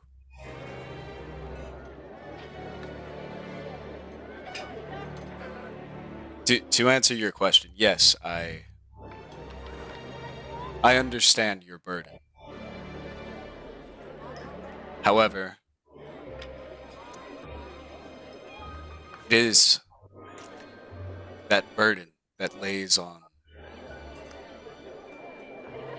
your shoulders, my shoulders, and many of the other defenders of the city. You have but one responsibility of thousands. When is the last time you prayed? Look, sir, I pray times every day. I wake up and I pray, I go to bed and I pray, and before battle I pray. If I didn't have to leave my men and fight, I'd eat and sleep. It brings comfort, but not as much as it used to. The Dawnfather's been everything my whole life, and now with the Raven Queen around the corner, with that fate on its way, I don't know.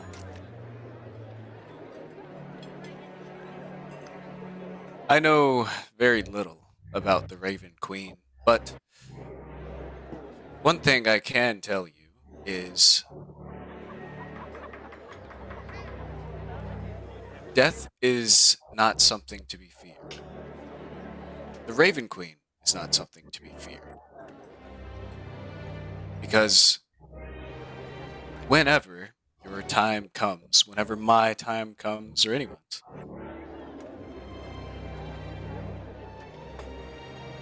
we can all rest well, knowing that when that day comes, it happens precisely when the Raven Queen wants it to.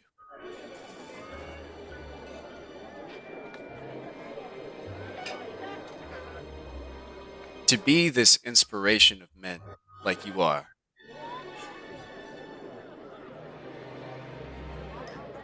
sometimes we must present them with ideals that they aspire to. Even if sometimes we don't fully feel them or believe in them ourselves, that myth of them believing that what you're saying is true, that you believe them, it inspires faith. And that faith is very, very powerful.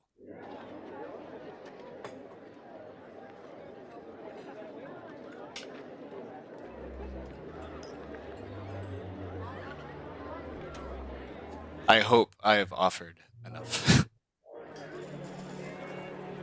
Make a persuasion check.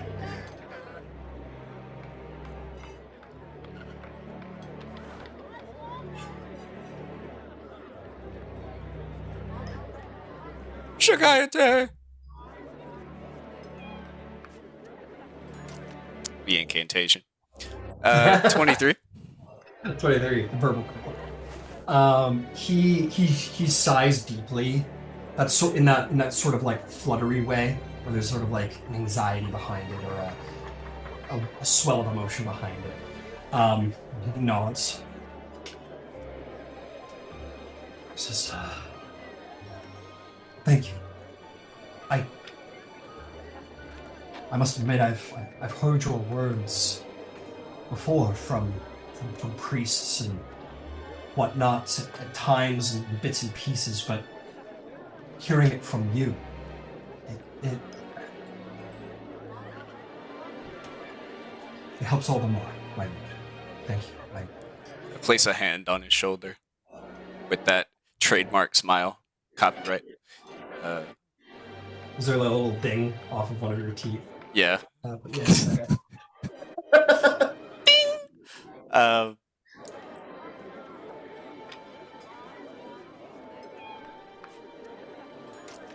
Sometimes when it feels that we have the weight of the world on our shoulders,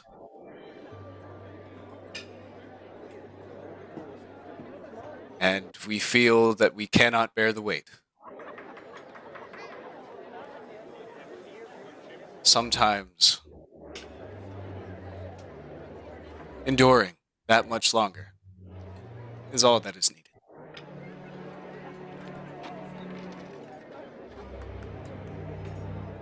And so I shall. You're doing an excellent job. I don't know if you get told that often, but No. It's the thing, being a Radiant Lion, especially a captain of Radiant Lion, you know,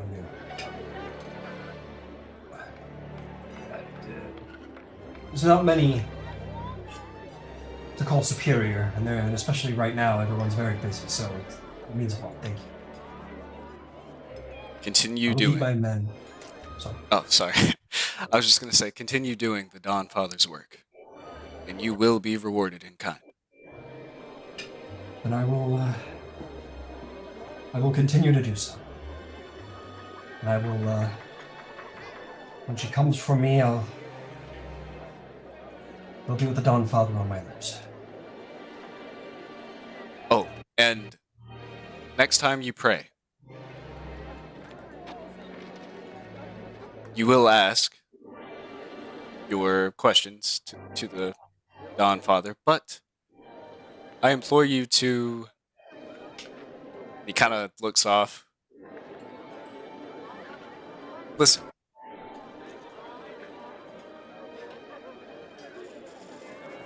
Listen. Okay. Yeah, it seems so obvious, but in such dark times, it kind of gestures to the ash-covered sky. It's, I guess, easy to forget the simplest parts of prayer. Well,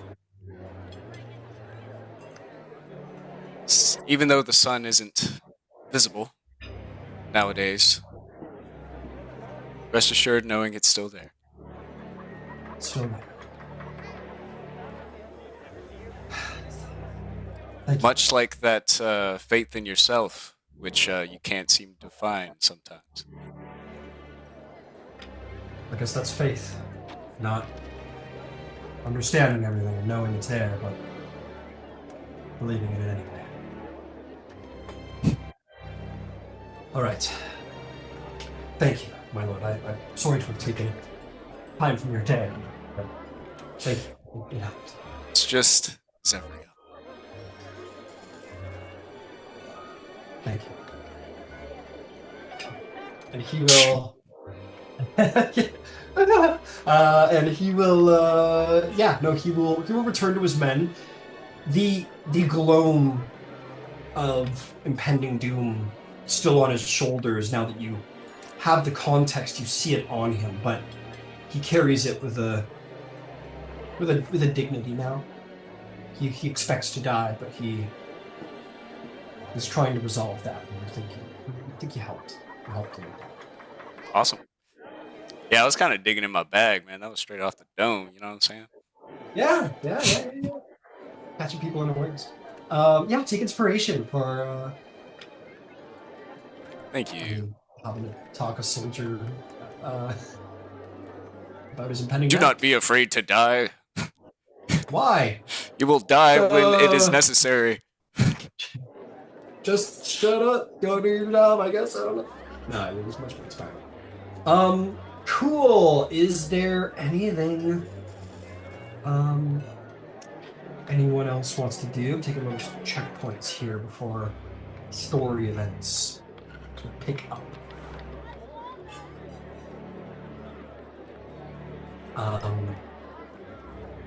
Yeah, what's up? Nothing for me. A a rest, and then whatever I can do to see to the preparations as far as the defenses are concerned. Understood. I'll tell you what, why don't you make me an investigation or insight check, and we can say that after gaining your horse, you're like patrolling the defenses and looking for weaknesses. Yeah, we will definitely do it with insight. Cool. And that'll be a 24 for insight. 24 for insight. Yeah, you get up on the wall. Like I said, there's not a ton of soldiery actually in the district itself. Archers might have stood at the base of the wall and fired over it, but because of the tree cover, that makes it very difficult. So archery, polearmsmen, archers, and masters of siegecraft, who sort of man the catapults and so forth, are manned on the walls. It's well fortified, very well fortified. You're making your way through. You're keeping the wall patrolled. There's no active attack right now, so a lot of these men are kind of bearing down at the bottom of the steps and kind of chilling out, just in case whatever battle take place. Things seem to be in order. You talk to many of the sergeants to give you their reports, many of the captains. There's probably a captain represented from each of the major military orders, which is good. You hear that the Great Khan and the Champion of Dawnfather, his brother Yasvarda, will be present shortly to patrol the defenses themselves, or to examine the defenses themselves, I should say. Things look good. As you would expect, all of the defenses haven't been put here. This is certainly... It's not as fortified as you might expect. It looks like the defenses have been pretty evenly distributed here, which makes you think they're probably pretty evenly distributed across the middle walls for the rest of the district as well. It's certainly not a hold-at-all-cost kind of situation. Did you have any specific questions that I could answer for you with that rule? I was primarily just interested in what preparations were being made. Not only for the defenses at the wall, but for if and when that there are breaches. So I want to turn the forest side of this wall into the worst Ewok Endor that these things have ever seen. Nice. There are younger dragons that prowl the wood, so that is good. There are some of the more larger dragons. There's not many adult or ancient dragons left, but those that are still alive are here. So basically all of the dragons are here.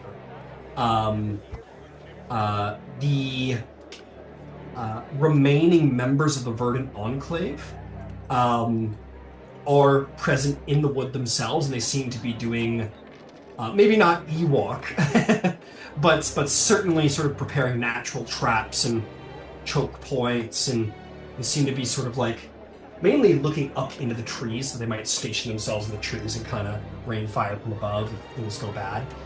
But I would say, given your insight, it looks like the Khan is expecting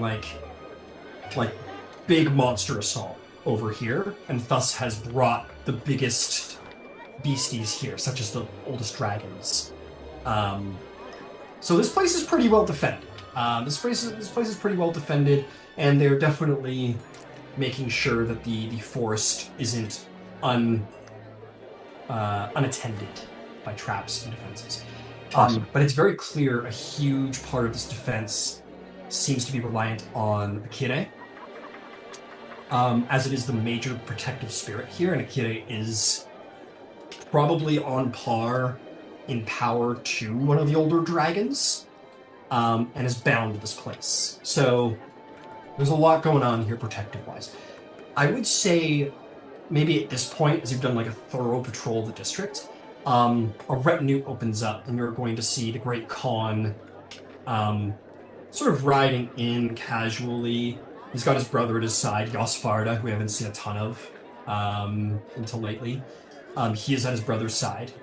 And then they've got their retinues with them and their banners. And they start kind of riding into the district. If you would wish to approach, you would be more than welcome and invited to attend this as well. Since you've already started. Absolutely, and I will provide the expected preliminary report, which is, Absolutely, yeah. has been previously seen to. Absolutely. So here's what we'll do. We're a little past our break before we get into any sort of major story points. Let's take a break for both our characters. Oh, there he is. Got it. I'll let you eat your dinner there, Gamatar, before I assail you with roleplay. Cool. Before... Yeah. Okay. Let me... Yeah, I'll say Elodie marches up to you, Leah. That's probably a pretty relevant conversation that was destined to happen. Elodie Kath Moira, who I don't believe you've ever traded words with, shows up and looks at you, again, covered in, like, black, sort of dreary war paint, covered in, like, just, honestly, probably Leah's, like, opposite in life. You may both be elves, but very different backgrounds. You come from high society city, mageocracy. She comes from down and dirty Gaudrashari. She's covered in furs and totems, and she's like sticks and antlers in her hair that's like half dreaded and messy and pulled back, and she's covered in black war paint. Her skin's showing, and it's all over her body. These like symbols of mourning and druidic power. She sort of like walks up to you and doesn't say anything at first. She kind of almost sizes you up. Says, "You probably know who I am, but I'll say it anyway. I'm Elodie of Kath Moira, and you're Leah Satra." That's right. We fought together recently, and my friend Hecator helped you get back. I'm glad you came back. Yeah, Hecator's he's a good one. And I mean, I don't know much about you, but from what little I've heard, you're from Avalon, right? Born and raised. She kind of starts like walking. I don't know, just kind of like half pacey, like a little in that sort of ADHD kind of way, and sort of barefoot through the grass is kind of like half regarding you. She's probably broaching a very personal subject.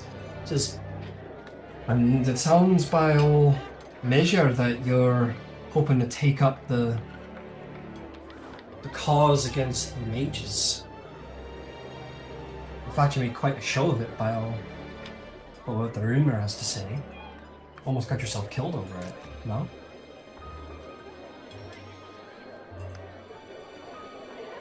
I don't know that I'm taking up any cause, but yes, I did find myself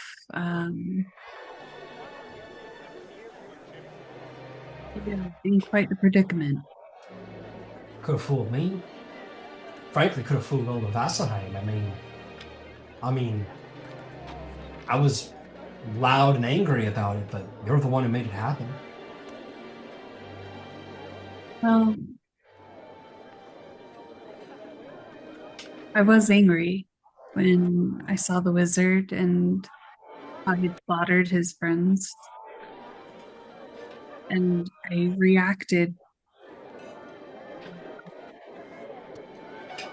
quite rashly. I can be dramatic at times.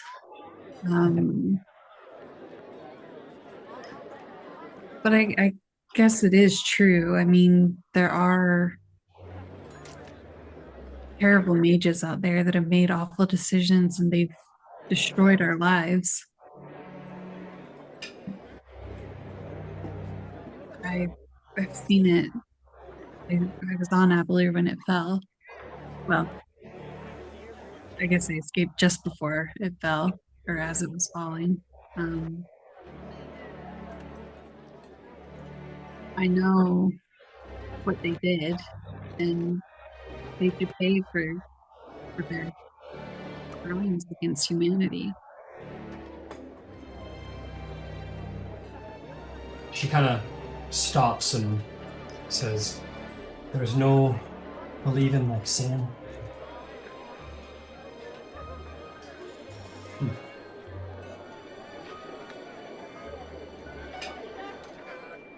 You know,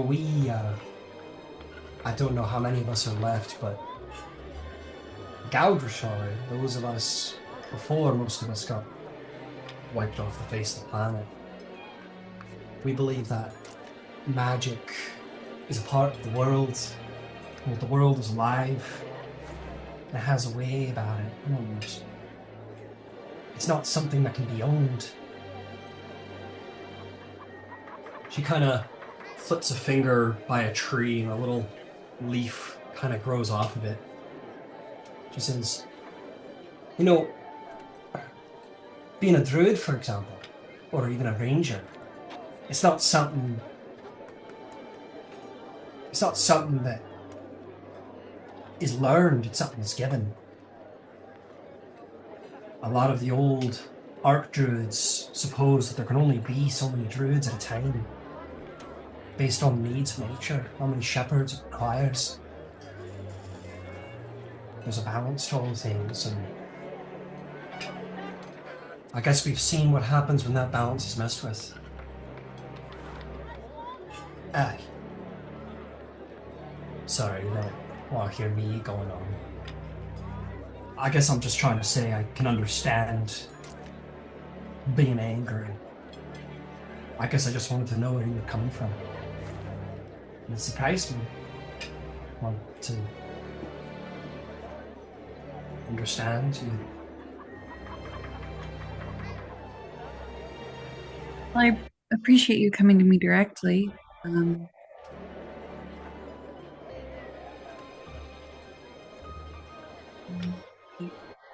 Still trying to figure it out for myself, though, admittedly. My people believe that all things are meant to be shared. Power, knowledge, truth. I'm not very good at keeping secrets. I'm not very good at being indirect either. Hasn't made me a lot of friends around here. That's what it is. Could you make me a persuasion check? Or a deception check. I don't think that fits, but yeah. Do persuasion. Cool. Oh boy. Oh fuck. So I rolled a nat 1, but I have the ability that changes anything rolled below it and below a 10 to a 10. So your total is 21. Well, it's very good because she also rolled a nat 1. You just made an enemy for life. Nah, okay. You roll 21. She rolls a nat 1. She kind of she says these things, and then she'll pretty bluntly say, like, I'll be honest though, I don't know if I trust you yet. It's quite a stance, a sudden stance to take. I mean, mages can be a little tricky.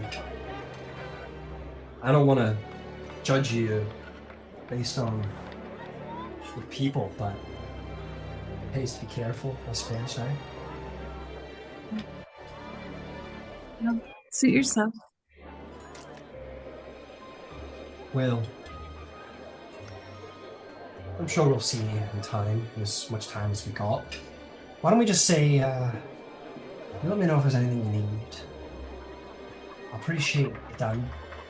And I think Vasselheim's going to be better for it, now that all this infighting with the mages and everything is over, at least for the most part.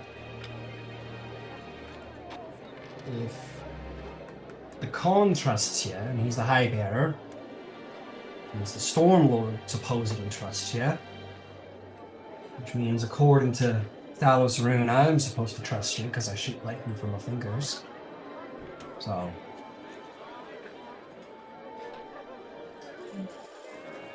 well, thank you. I'll see you around. You're welcome. And yeah, I hope to see you around, Elodie. I'm glad you're back. She looks a little surprised at the kindness of that. And she smiles.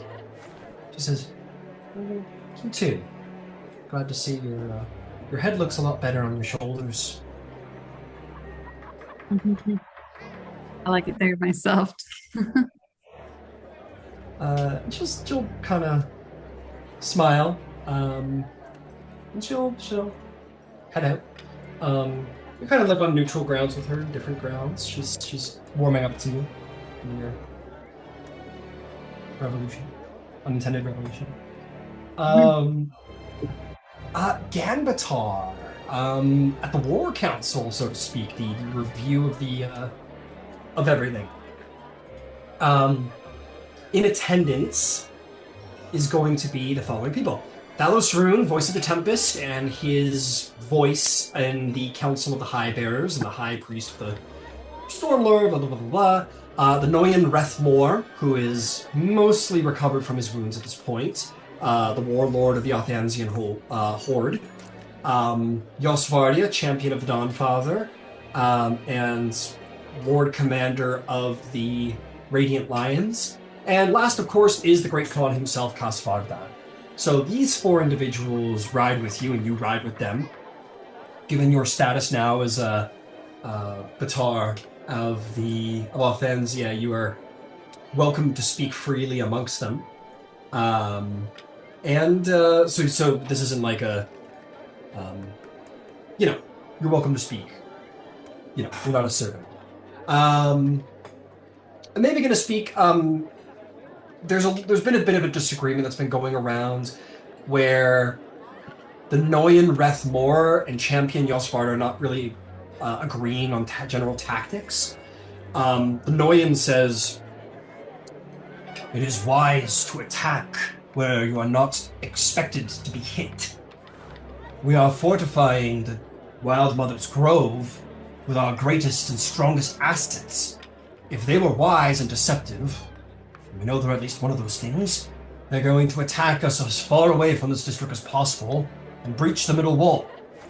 It is better that we hold a lighter guard here and prepare to be attacked from our flank."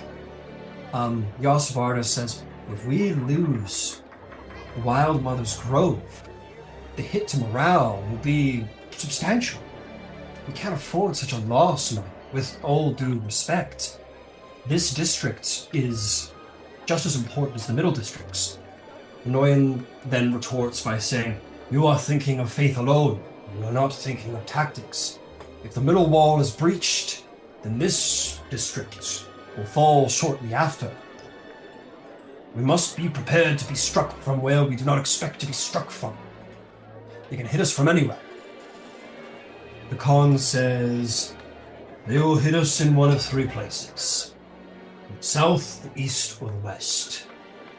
Can't cover all three at once. It's true. He looks back to Thalos Rune and he says, before I forget, Thalos, will you speak to the High Bearer of Sarenrae, the Everlight? I fear that the need for martial justice with the Temple of Arathis is growing a little extreme for my like. Perhaps the High Bearer of the Goddess of Redemption might work well and temper the martial law that needs to be instated. Dalosrune says, I understand. Come, wise decision. I will have words with the Phoenix. He'll pay respects to the other men around, and he will turn and ride for the middle district, or for the inner district, to try and sort this out. And the Great Khad kind of turns back to the Noyan and Yos, who continue to sort of disagree.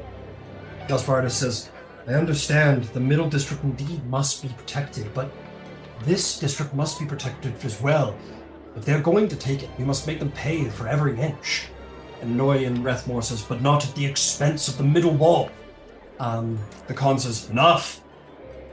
I will consider what you have both said. If I may, Please, my Khan. Please. I think that there is some wisdom in splitting forces.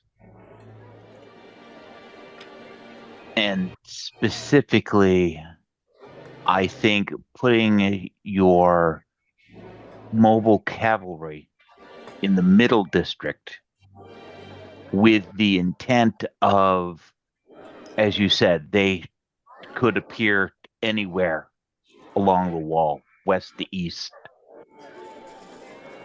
If they are mobile and in that district, when the enemy has decided where it's going to bring its force to bear, that mobile cavalry will be in a position to leave and then strike behind their lines deep, gutting their infrastructure. And potentially pulling them in multiple directions and blunting whatever effort that they're able to produce. There's the makings of my plan. Noyan, I want the Tempest Vanguard stationed in, as Avatar said, the middle district to be prepared to respond. I also want the dragons stationed at the Platinum Sanctuary so that they can respond swiftly and protect the sanctuary. If it falls, the city falls. The Noyan looks pleased and nods and says, it will be done, my Khan.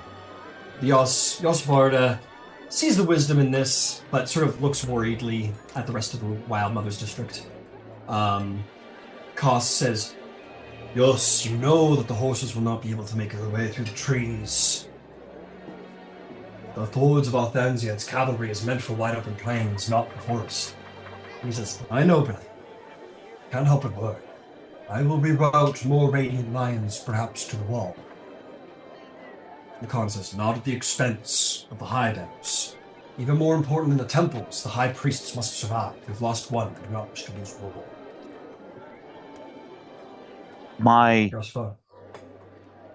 My team will be stationed here. I have several people who are very much beholden to the events that go on here. We will bolster the forces in this location. Good. And with Zebriel located here and his nemesis at the leadership of the opposing forces, it makes it increasingly likely that they would strike here. Hmm. Yes, you, good, good. I want your group to be mobile and ready to respond anywhere in the district, not necessarily the temple. The spirit protects the temple well enough. Very good. Good. I also want if she's willing to take orders, he'll look over his shoulder to Yaspar and says, I want the angel, Astoria. I'm sure she is eager to get some revenge if this Lord Aegor appears on the field. I want her ready to be able to respond in kind. She will have zeal, I am certain, to face him. Says, are we done? These things go on, and Yosparda will say, you do know, brother Khan, that this... Actually, no, my apologies. He will say this in reverse. The Khan will say this to Yosparda. He says, yes, my brother, you do know this district is going to go before the end. Sooner rather than later. People will need to be prepared for this. I want you to try and convince the High Bearer of the Wild Mother to fall back to the Middle District, should the worst come to pass. She and the temple should not go at the same time. Yosvarda sort of looks unhappy at this. He says, we must be prepared for the fallout. I will speak with Severiel. The morale of the men is tightly wound to him. Is there anyone else? He'll look to you, Gamator, and says, you are much more on the ground than any of us here. Is there anyone else you would suggest, or any other precautions you would suggest we take if the Wild Mother Temple falls? Anyone who could help with morale? It would be a significant hit when we lose it.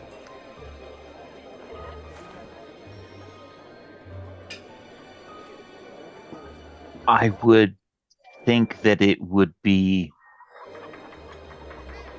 wise to consult the High Bearer of the Earth Mother to see what token of their temple here could be transplanted in small part to the Platinum Sanctuary to serve as a touchstone for morale and as a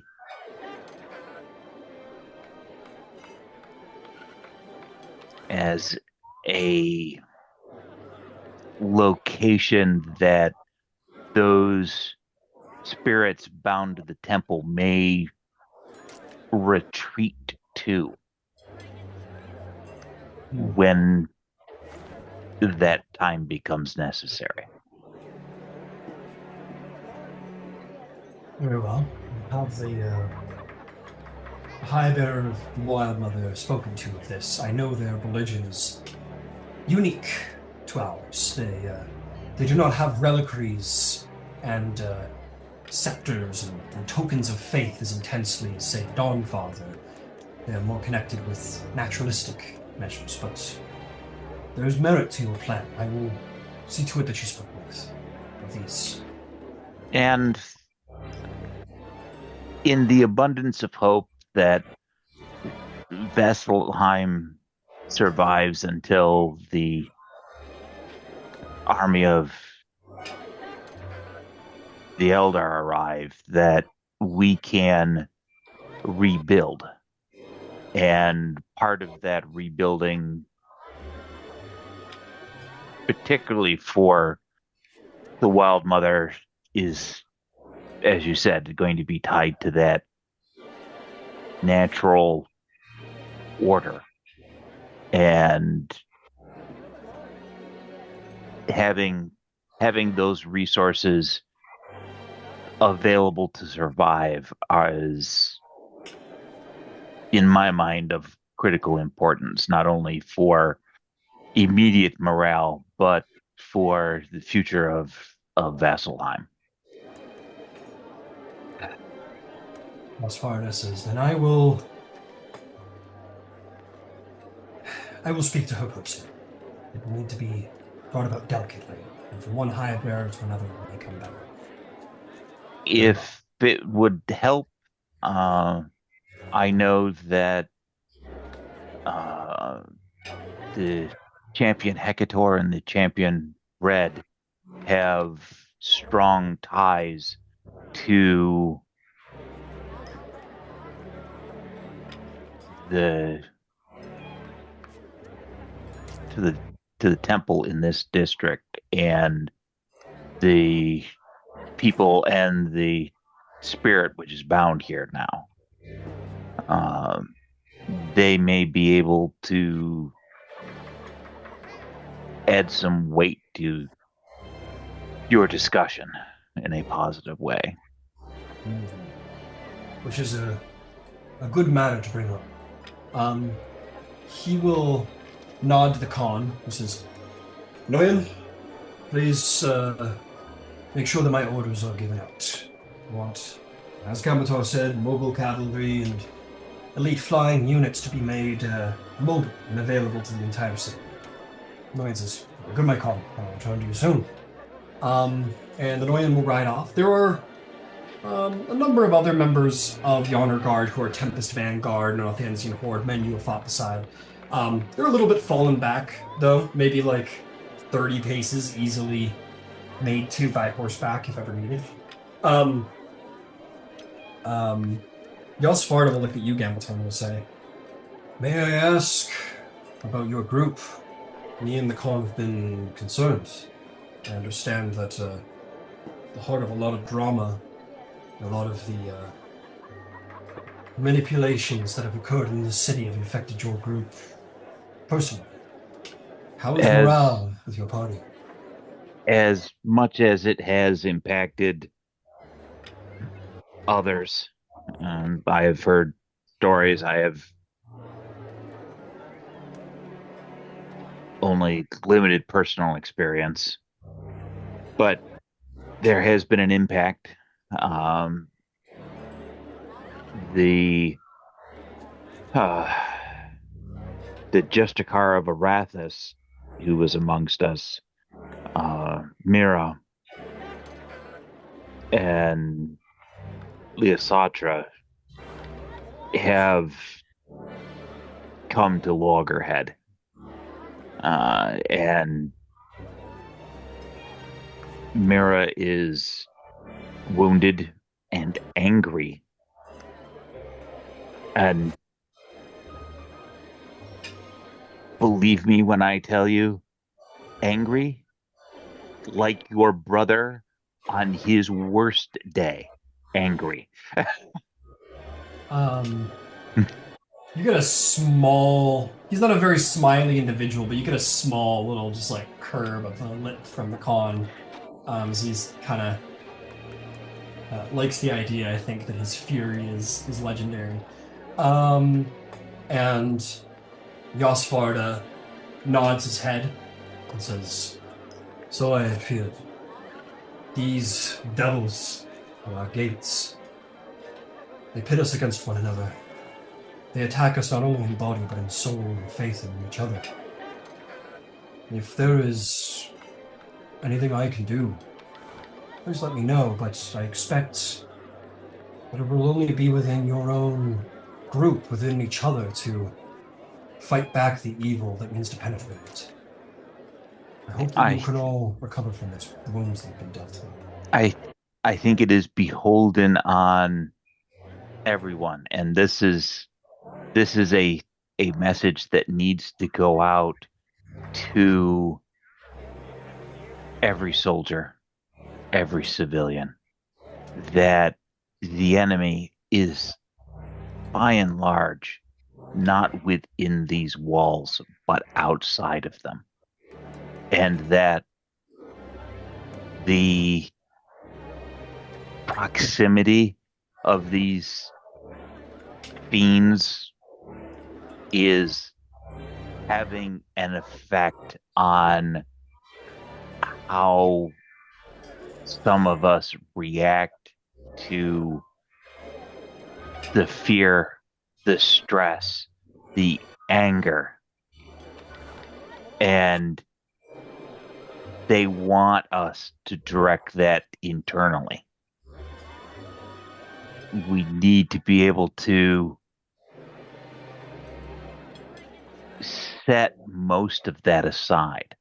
I mean, obviously, we can't ignore a murderer in our midst. We can't ignore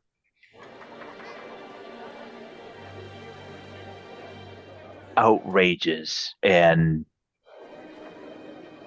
obvious deviltry. But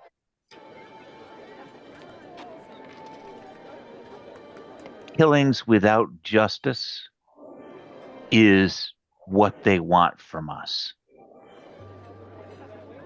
That's what they want amongst us at a time that we need every inch, every foot, every hour.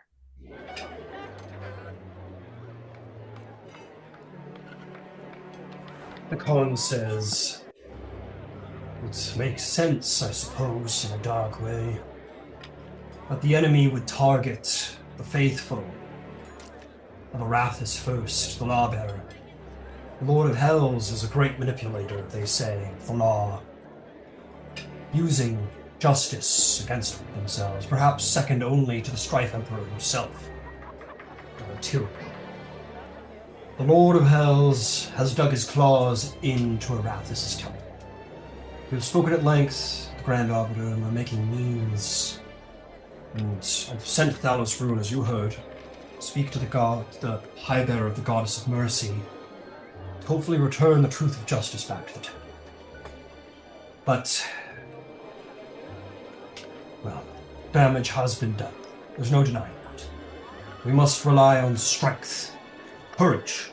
We must rely on the Storm Lord's perseverance to make us through this. Yosfar says, on the light of the dawn, Father, the light of hope. Khan says, yes, Father, yes. I agree with both of you. The people must be reminded. They must be reminded that the enemy is out there. And though they dig their claws in here and use our worst nightmares against us, it is indeed an external enemy that we face. Through unity. I think it would be well worthwhile to make that request of Zevriel and Leosatra. Both of them have a great deal of sway with the soldiery in Zevriel and with the masses with Leosatra. Yosfarda smiles and says, I agree completely. But do not discredit the rest of your party. Heroes are in short supply. We have lost many who were the best of us throughout this. Many who we could have used perhaps to stave off this internal conflict. Your group, they hold sway with a great many, all of them. Hecator has become a symbol of strength amongst the Stormlord's people. I've heard them speak.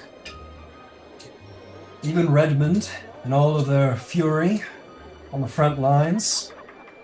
The Wild Mother's fury, they say, flows through them. I think you are quite right, Calamity. Look to your group, look to your party, do as you even say. All of you have more influence upon the morale of this city than perhaps anyone, any 5 people put together, even me and the other High Bearers. You are closer to the men on the ground than we are. Make sure that you are strong. Make sure that you are one. And I will see to it that the heralds speak as you have talked. But the enemy's out there, not in here. As you wish, my gun. On nods. It's well said, brother. Well, there's much to be done. Battle will come. I expect, as they like to do, they will attack at the stroke of midnight when it is darkest and we're most tired. Much to do before then. Each of you, see to what must be done. We will see each other on the battlefield soon, I have no doubt. We may advise. Going your separate ways to see about the city. Excellent. I'm going to say that the day is growing later. There is no sunset any longer. It's the ash-covered sky, but the day is growing later, and the sun is going down just by the mere fact that it is turning darker outside. No great sunset any longer. What's the plan?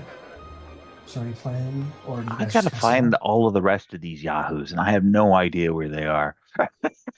Well, luckily you have a very fast horse. And these guys are, and in true to fact, if you, like, ask someone, like, oh, have you seen Leosatra?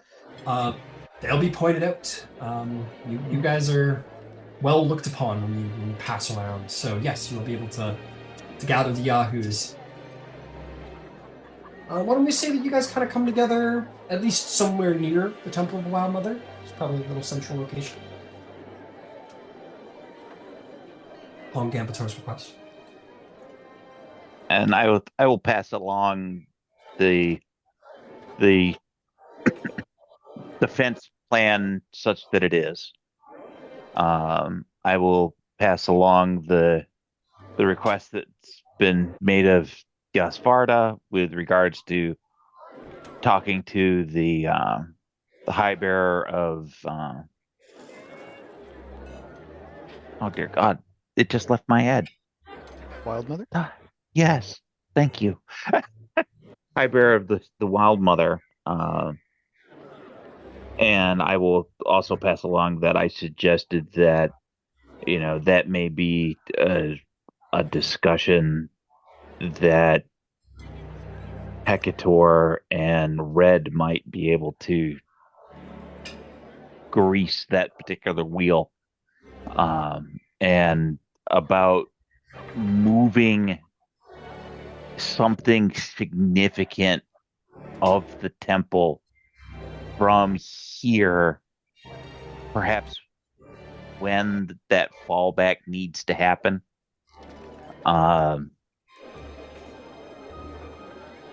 To safe keep some core element of the Wild Mother's temple, because if they mean to overrun it, they will eventually do it, and it will be, overwhelming force. But we'll make them pay for it. Absolutely, we'll make them pay for it. But it's dangling out there now.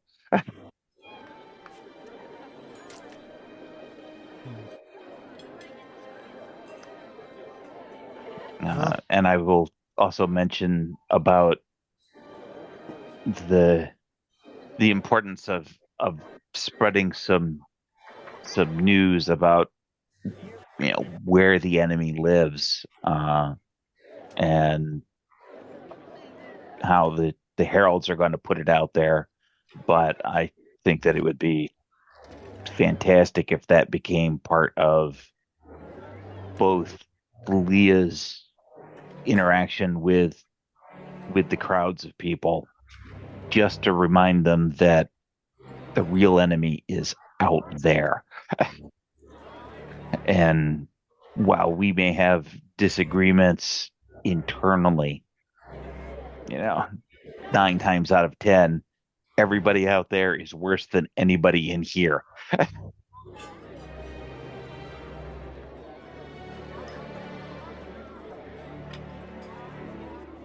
That way, everybody knows what's going on before the shit hits the fan.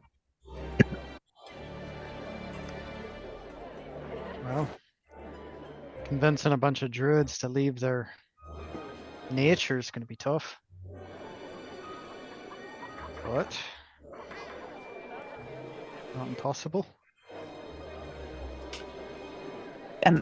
And no one is saying leave it to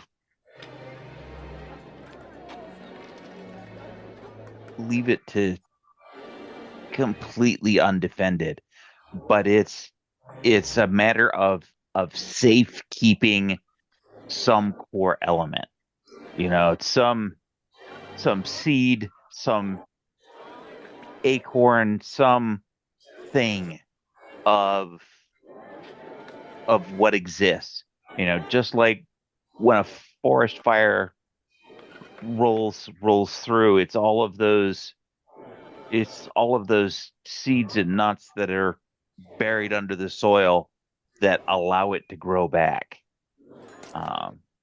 That's what we need to facilitate, and more specifically, they need to facilitate, because I've got no idea what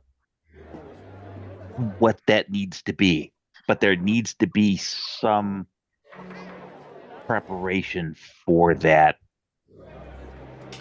I don't want to say eventuality, but I truly feel that it's eventually going to happen. Yeah, fair. Is there anything like that, Ryan, that we're aware of? Red or Hecator, like a sacred tree or something like that? Why don't you make me a religion check, Red? I would invite you to do the same, as you've been working so intensely with the Wild Mother's people. Religion? Religion, yes, to know about their what's important to them religiously. 5. 5. No. You've been working with the Stormlords people. You're not terribly certain. 15. Yes, the Wild Mother religion is much more different than the other religions, because they venerate the wilds and the cycle of life and death, and thus they're much more removed from like material possession, and they care more about the actual nature in and of itself. So no, they don't have like the bones of saints or like the ring of a great hero or anything like that. They care more about nature. You think what would probably matter them the most would probably be the nature itself. You don't know, perhaps, I think off the top of your head, which tree it is. It would obviously probably be the biggest one. But there was a first tree here. And there was a tree that was said to have been planted here by the Wild Mother herself at the beginning of the dawn of civilization. You think maybe a seed from that tree would be a significant religious icon, a symbol of sort of growth and rebirth of nature.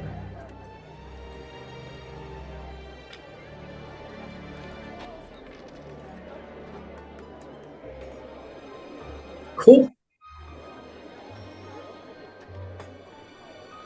Hecator doesn't know that. With a 5. Yeah, only you know that. I'm going to See, keep Hecator it secret in my mind. No, I would share that. Okay.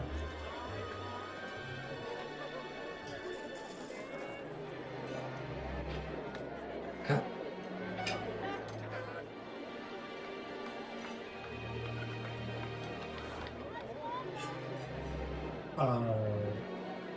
Yeah. Is there anything else you guys would like to talk about, or do you guys have objectives you want to take out?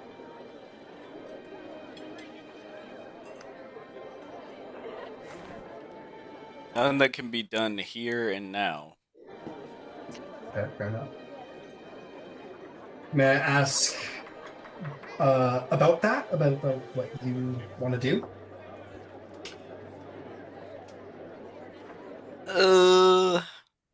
Well, you can. I think Zevriel didn't really get to finish his interrogation, Okay. but amidst the conversations with the Khan and everyone, I think he doesn't know when the right time to try to do that again would be. Well, I believe Gambatar suggested it would be a good Leah Zevrael project for the morale. So maybe it's up to you. Like, it's totally up to all of you guys, but I'll make the suggestion. Maybe you two kind of agree to sort of head somewhere to go start working on this together, and you could have a conversation on the way. Yeah, I'd be down. I don't know if the morale thing would be more of a morning deal or whatever, but It's whatever you guys want to do. We can go to nighttime. We can say like, okay, day's done. We go to night, and you guys can pick up whatever you want. But whatever you guys want to do, if you guys want to take the reins, please do it.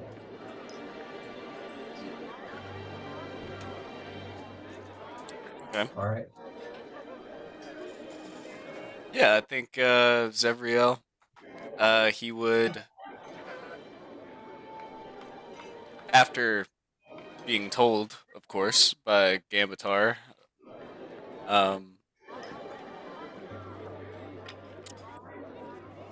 well, Leah, why don't we start brainstorming about how to best aid the morale in the city?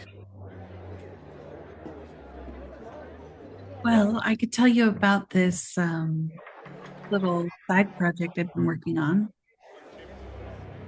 Side project. Yeah, I admittedly haven't been able to focus on it the past couple of days. It's been a little hectic, but I have been doing some research and I found this really, well, I guess they kind of recomposed a song. And if performed correctly, I think it could really add like a boon to our people. And I think it could be quite powerful. But I can't perform it by myself. I'd need, well, like a band. You need a band? Yeah, I need a band. I mean, I'm sure we can find some musicians somewhere. What better to lift the soul than some music, huh? Yeah. I suppose that's one way to do it. I mean, you would know better than I the powers of music. Well, how does it sound? Well, I guess that's the trick, is that I can't perform it just by myself.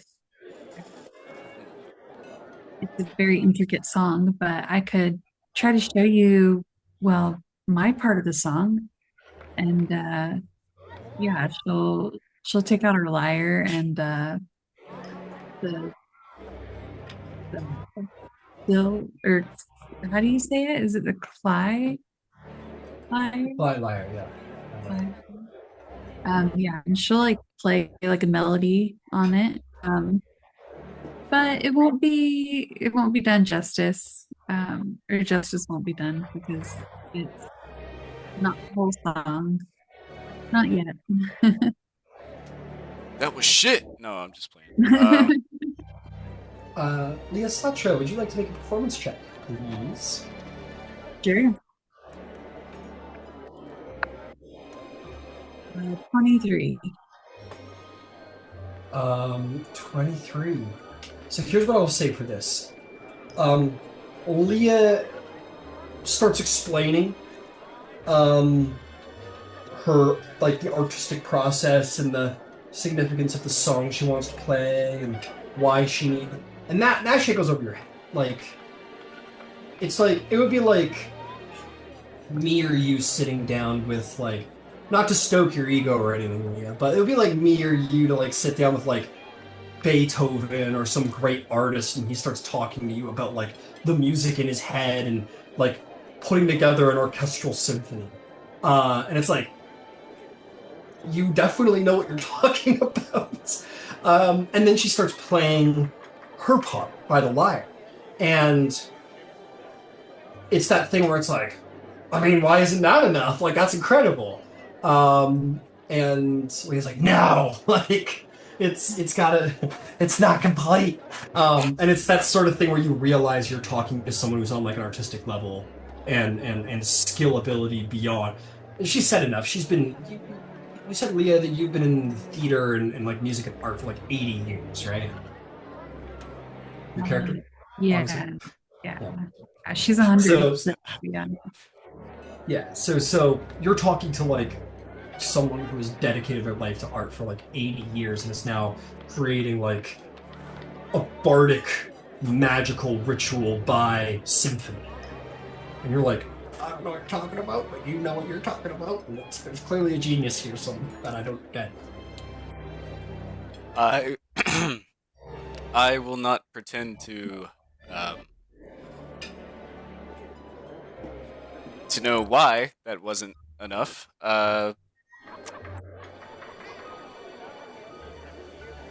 But to your credit, I think that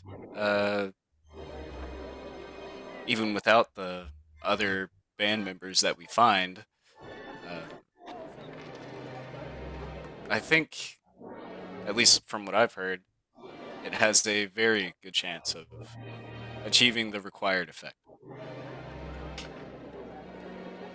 For believing in me. I hope it works.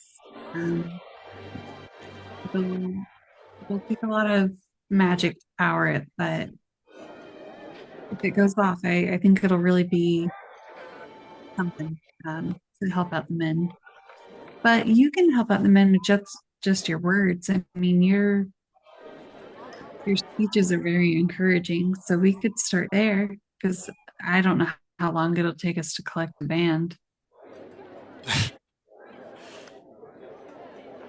Yeah, I guess the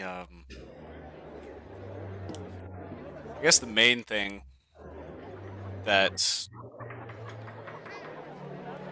just seems to work for me, when I tell those men the things I tell them, they're things that I believe. You know, they're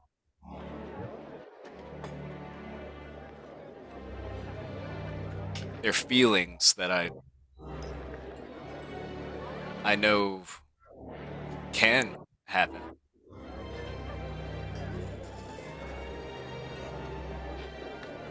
It's just a matter of putting it in the order where the men will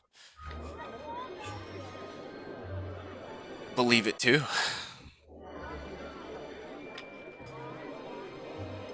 I don't know if saying that it's the truth or not is the right word, but I think it's fair to say that truth is powerful.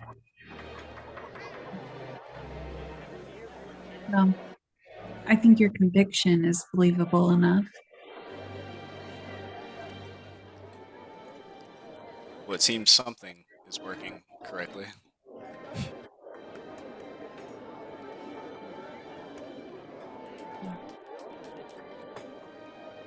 Well, should we, well, it's getting late, right? So I don't know, does it make sense to try to find band members now, or? You like, yeah. Yeah, you can start. You want it. We're getting the band back together. Put your clothes on. Yeah, you can do whatever you want. It's a role play game. You do whatever the fuck you want, man. You gotta jump off that wall, you jump off that wall. I don't care. Basically, Dude, These are musicians. Yeah. You're better off with the two high charisma people not having their clothes on if you want to attract musicians. I'm just saying. That's a fair point. Very fair. We'll just get naked and stand on the tallest building and wait for them to come to us, I guess. They will come. They come marching. All right, so you guys are gonna go find a band. It sounds like gonna go find a band. I think so. All right, I need you to tell me something very important, Leah. What do you need for your band? I need drums. I need electric guitar. I need a bass. I need the saxophone. I need someone for vocals. Oh yeah, no, like a bunch of someones. I need like you want an orchestra. Yeah, well, as many people as we can spare, but I definitely need a choir and like a small choir is fine, but a choir and a full ensemble band as well too. So where are we gonna get the instruments? All right. Where are you going to begin this search? You want a full orchestral band and choir. Where are you going? Well, I think I'm gonna start with the Soul Weaver to point me in the right direction because Orlon's the god of music, right? That he is. Yeah, we'll start there. Zavriel, have you ever been to the Temple of Coralon? Can't say that I have. No. Well, it's absolutely beautiful, and you're in for a treat. So come along, and she'll take your arm and kind of half like drag you to And he lets it happen. Amazing. All right, it's time to put a band together. Great. Oh my god. We're gonna say okay. We'll steer away from that for a hot minute, but I want to check in with the rest of the crew, see if there's anything else going on at this time of night. Which is, it's fine if it's a no, but it's awesome if it's a yes. Red, Gabatar, Hekator, what are you three up to?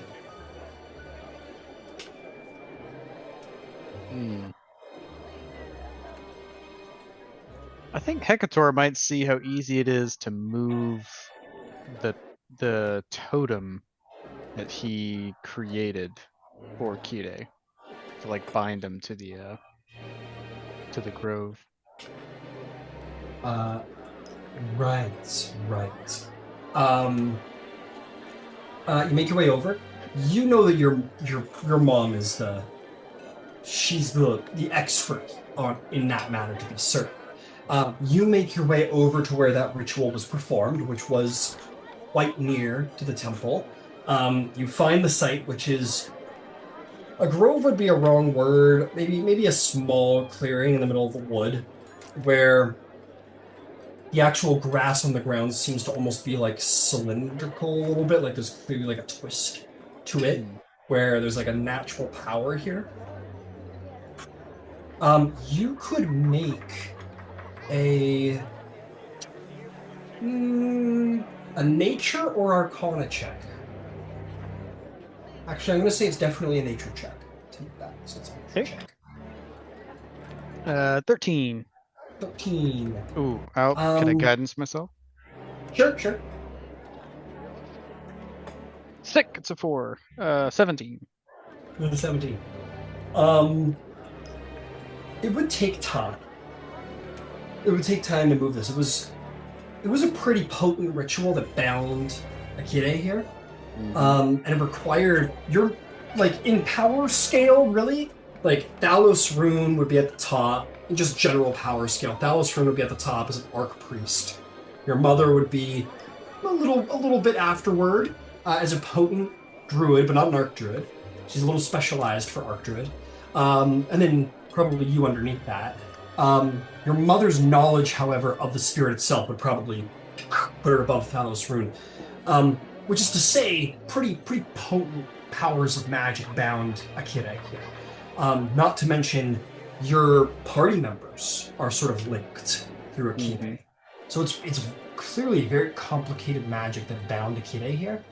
The one thing I'll give you with certainty is that this could not be done in a place where there isn't so much nature, or it isn't so potent with nature. A spirit as potent as Akire would need to be bound at like the top of a mountain, or in the heart of an ancient grove, or like somewhere that's just like pure with primal magic. And this place is one such. It's like the heart of Wild Mother worship. So while yes, Akire could absolutely be relocated, though it would be a strenuous ritual, deeper into the city, into the urban center, that's probably not going to work out. There's an argument that Akire could be bound to the top of the mountain um, behind the city, but that would take quite a hike. That would take quite a hike. There's also the last point I'll give you is that spirits of nature aren't really meant to be moved. Like they can be, but it's considered very traumatic for the spirit. They're meant to be bound in one place and protect that place for as long as it exists. And usually spirits die there if the nature dies. So what Akire's already done is exceptional. So there's some things standing in your way. It would be very difficult. It would be very, very difficult. I think with that understanding, he'd probably go find his mother. Okay. Explain. We could say, or this whole district might be lost. She says, "That's what they're saying, That's the rumor that they're coming here next. I guess you know more about that than me. I just look over the big old bird. You actually kind of, fight this war."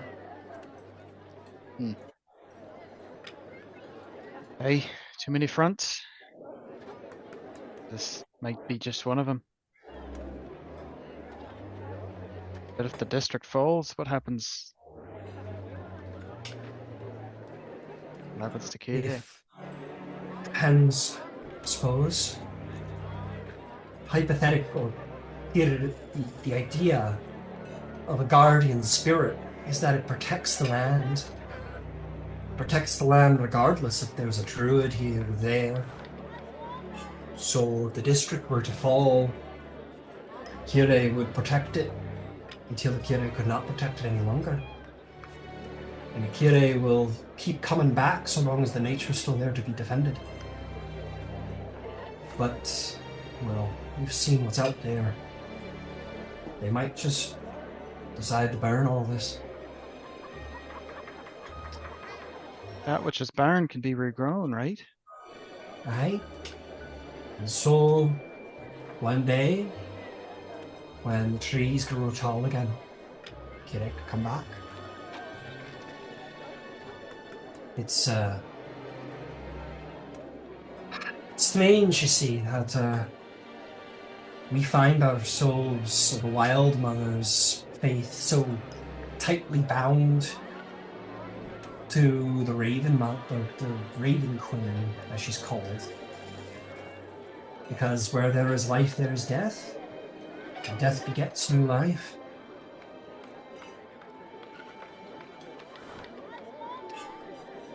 Suppose that makes sense.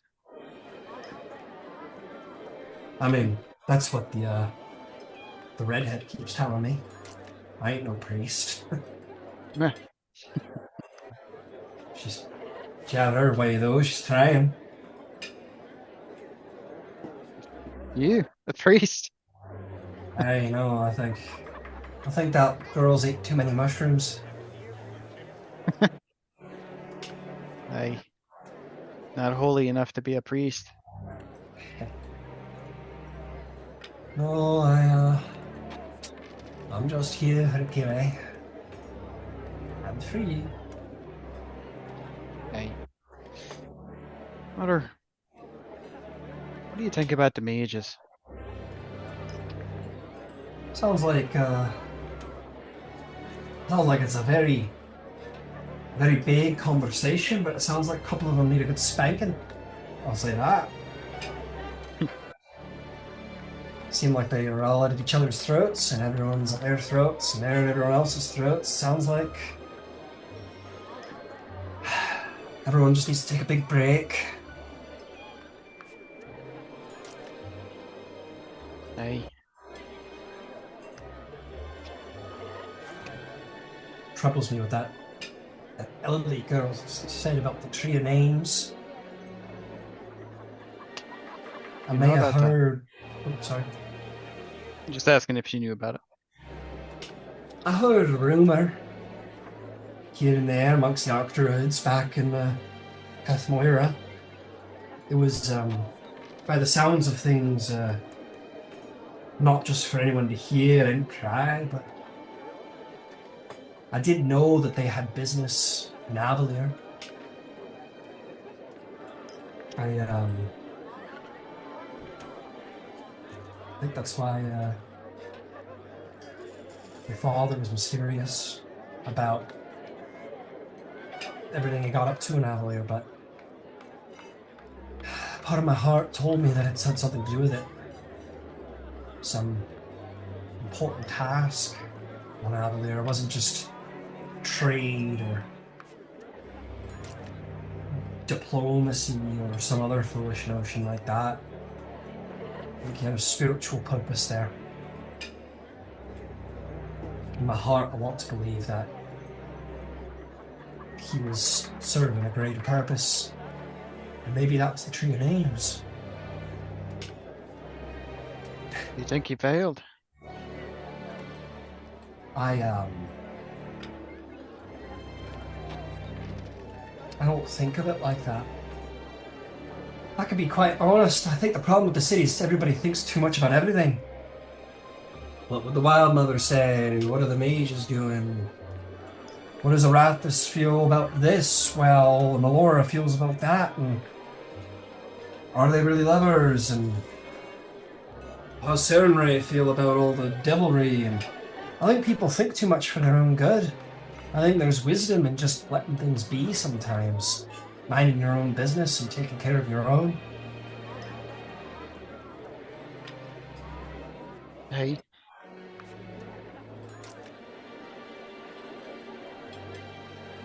Guess I just think back to Avalier and Calamity. It's... If we would have just kept to ourselves and... Well, that's kind of what we were doing. Son, if what the LED girl says is true, and I got no reason to believe that she'd lie, Gaudershari were not very adept at lying. I expect anyone could go find out what she found out if they looked through hard enough. If what she said is true, it doesn't sound like the mages were guilty alone.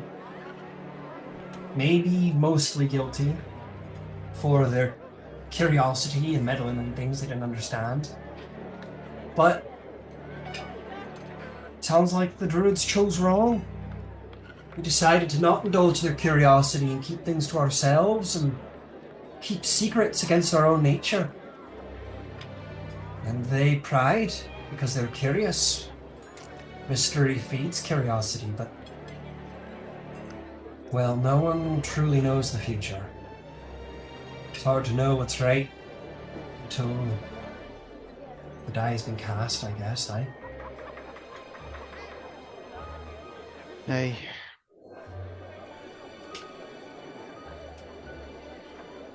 Oh. Thank you, Father. hurt your head, eh? Aye.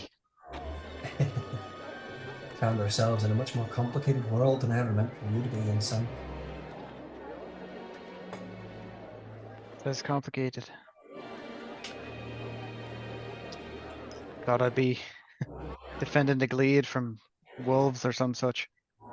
Be a goblin. Not this. You are, son. You are defending the glade from wolves, so to speak. Maybe when things are starting to seem too complicated, just remember that. Defending the glade from wolves. You got a good heart, my boy. I won't lead you astray. Do what you think's right. Thanks, Mutter. He'll give her a big hug.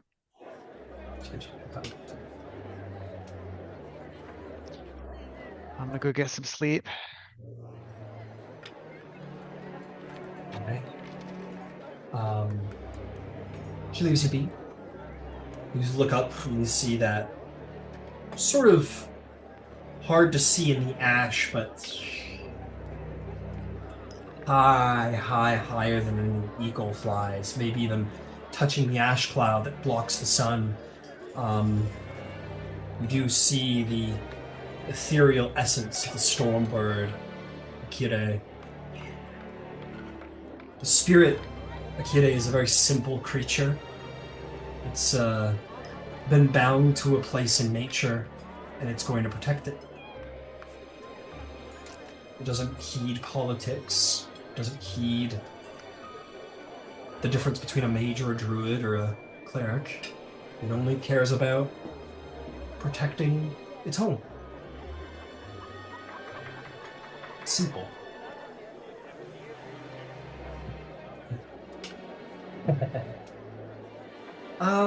Anything for Red? Anything for Gambatar before we go build the band? No for Red? Okay. Anything for you, Gambatar?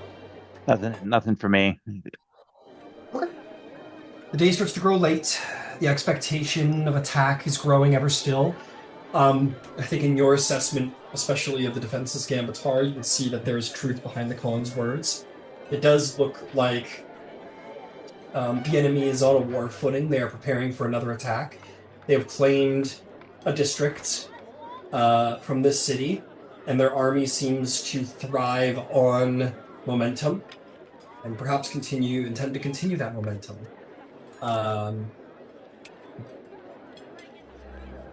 The day grows later, and Leah and Zebrael come to the Temple of the Archon. As usual, it is beautiful. There is singing. There is choir in here. This isn't like church choir though, where it's like hymns. It's much more like the dirge of Gandalf when they go to meet Galadriel. They're all kind of settling down to sleep, and you can hear the elves singing throughout the city, the lament of Gandalf. It's very much like that. It sort of echoes through the hall and is like beautiful, and in this elvish tongue that apparently not a lot of people here speak. But Elvish is such a favored language by musicians because it is a very fluid, musical language. Very pleasing to the ear. You enter into this temple. Eyes cast in your direction, Leah, and not necessarily in the best way. You have favor with the Soul Weaver, and you are a musician, but the god of magic is the Archons.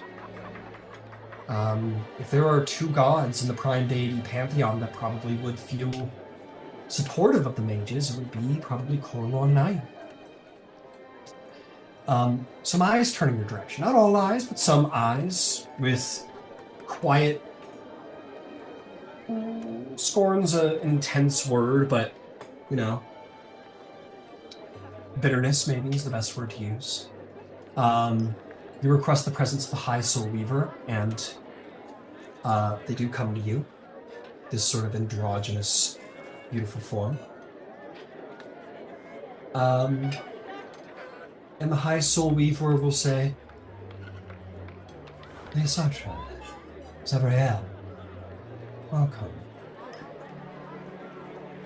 I'm glad to see that you are doing well enough.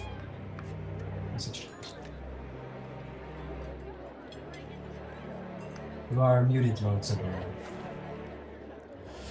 Thank you for allowing us into your beautiful place of worship. I have no ability to keep you from it. This is the home of Korlan, not me. And he welcomes you.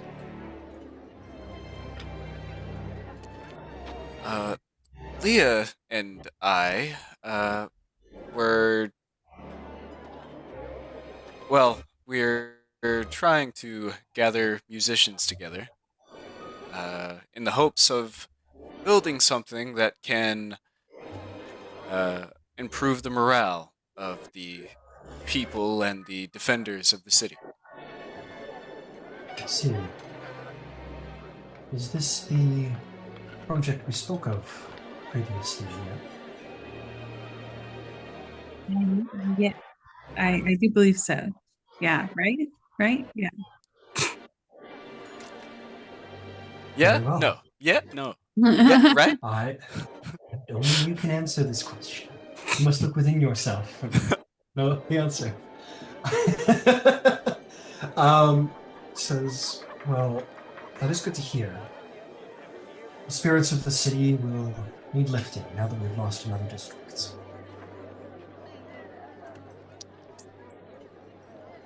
What is it that I can do to be of assistance? Well, I figured you were well connected and would happen to be able to point me in the right direction of some musicians that would be interested in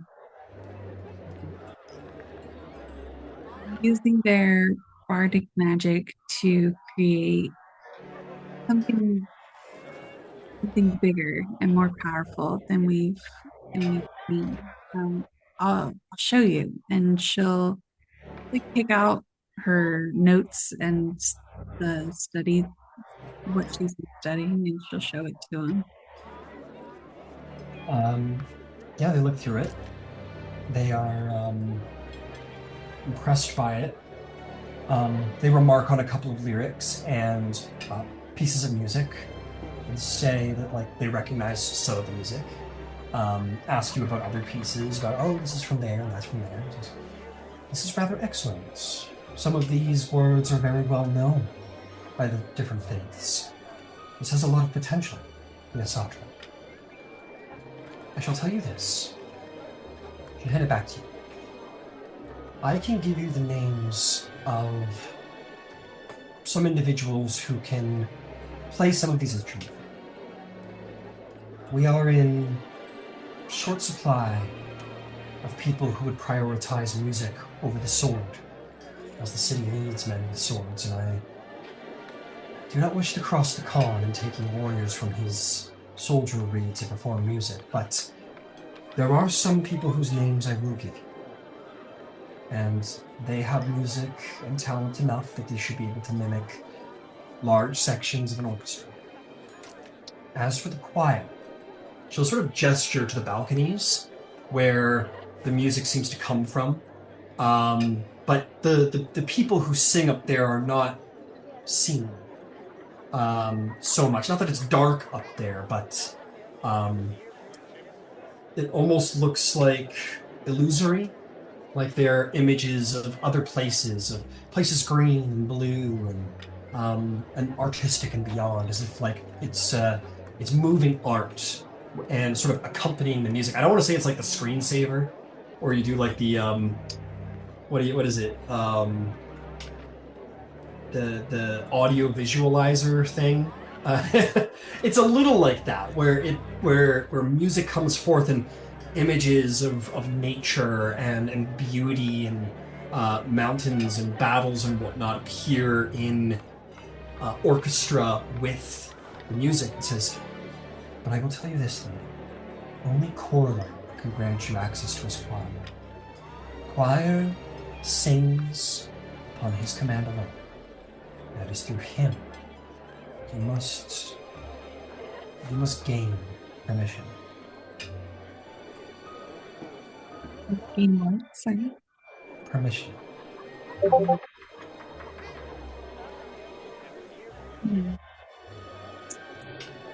Is there something I could do to gain his favor?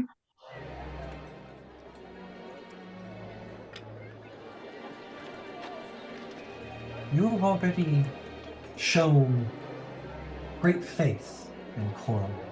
Is that fair to say? You are devoted to him? Yes, I would say.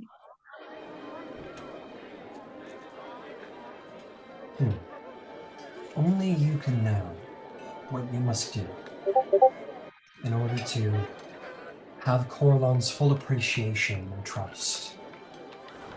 He sees you. He knows you. You must look within yourself. And you must find the answer. I can try to guide you. But perhaps this is something you must contemplate as you seek out your other musicians. How to gain Coralon's respect, how to gain his permission, how to further your devotion to him.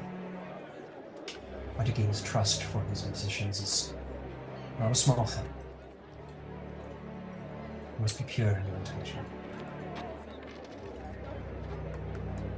Excellent. Wow. Well, thank you for your help. Well, he looks over to Zephyr and says, perhaps there is a reason why the Arcart guided you here, Zabrael. Maybe it is through Zabrael and your other companions that you may come to understand Coralon better. Maybe they can help you in some way.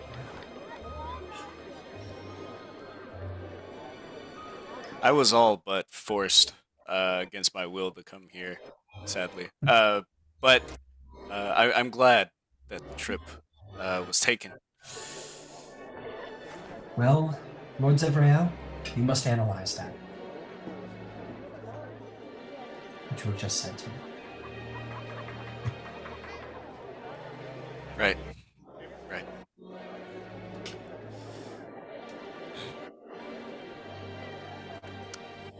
At the very least, thank you for speaking with us and allowing us to,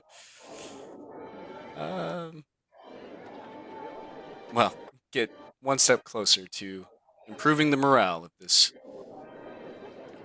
illustrious city. Have faith. The Dawn City will hold. With such exceptional people as yourselves, so faithful, so pure, we will endure.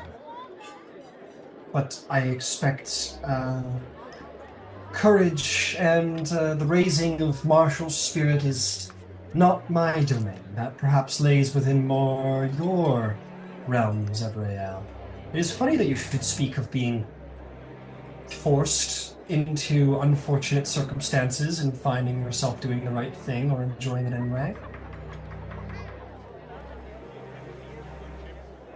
It could be argued. Yeah. I wish you both best of luck.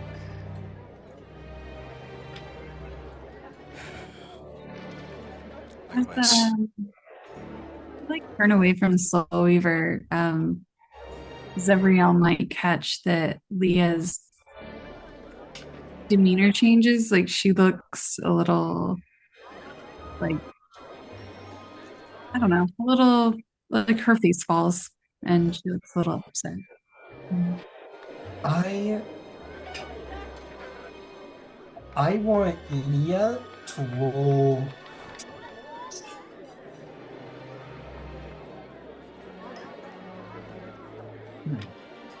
Actually, I want Zabrael to roll an insight check.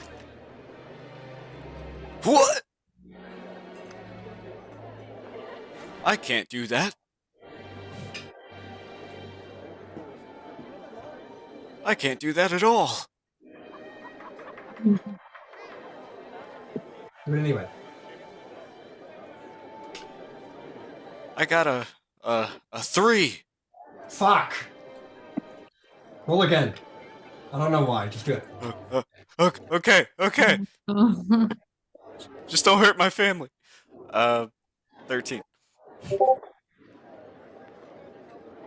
It's better. I'll find a good explanation for why I gave you advantage later. Maybe it was Carlon. I don't know. So clearly you're not trying to hide this look, right? You've explained that there's this crestfallen look on your face, and you said he might Yeah, notice that. yeah, definitely. And I was gonna say to Zevriel, um, I don't know how I'm gonna be able to get Corlon's permission. So yeah, like he'll definitely notice. Mhm. Then I'm going to say this, Zevrael. You two leave, and maybe you guys go to get some sleep at this point, we'll say, as we're coming towards the end of the session. Shawarma And as you, at the corner. a little, before we get there. shawarma after the big battle, right? Tradition. You kind of think upon that look from Leah, and you're like, she's like really into Coral. Like, she's being horrible. Like, fucking, she gave us all gift baskets and everything. Like, why is she? And you kind of think about that look, and she looked disappointed. She said she doesn't know how she's going to gain the favor of Corlon. She's an artist. You think for a minute it could be about the mages and everything that happened with Mira, but you don't think that's it. It could be it, but you're not certain. You don't know what it is, but Leah thinks that she's going to struggle to gain the favor of Corlon. You know that there's something to that look that hangs with you, that you can't get out of your head, the look on her face. You don't know what's up. You don't know what's going on with her, why she would feel this way. Maybe the mages, but something in your gut tells you that there's something more going on with her. She maybe has a secret. And that is getting in the way of her relationship with Corlon. And that she might need a little light. A little help. And I think that's where I'll end there. Is the last thing you get before you fall into sleep is you see someone who needs help.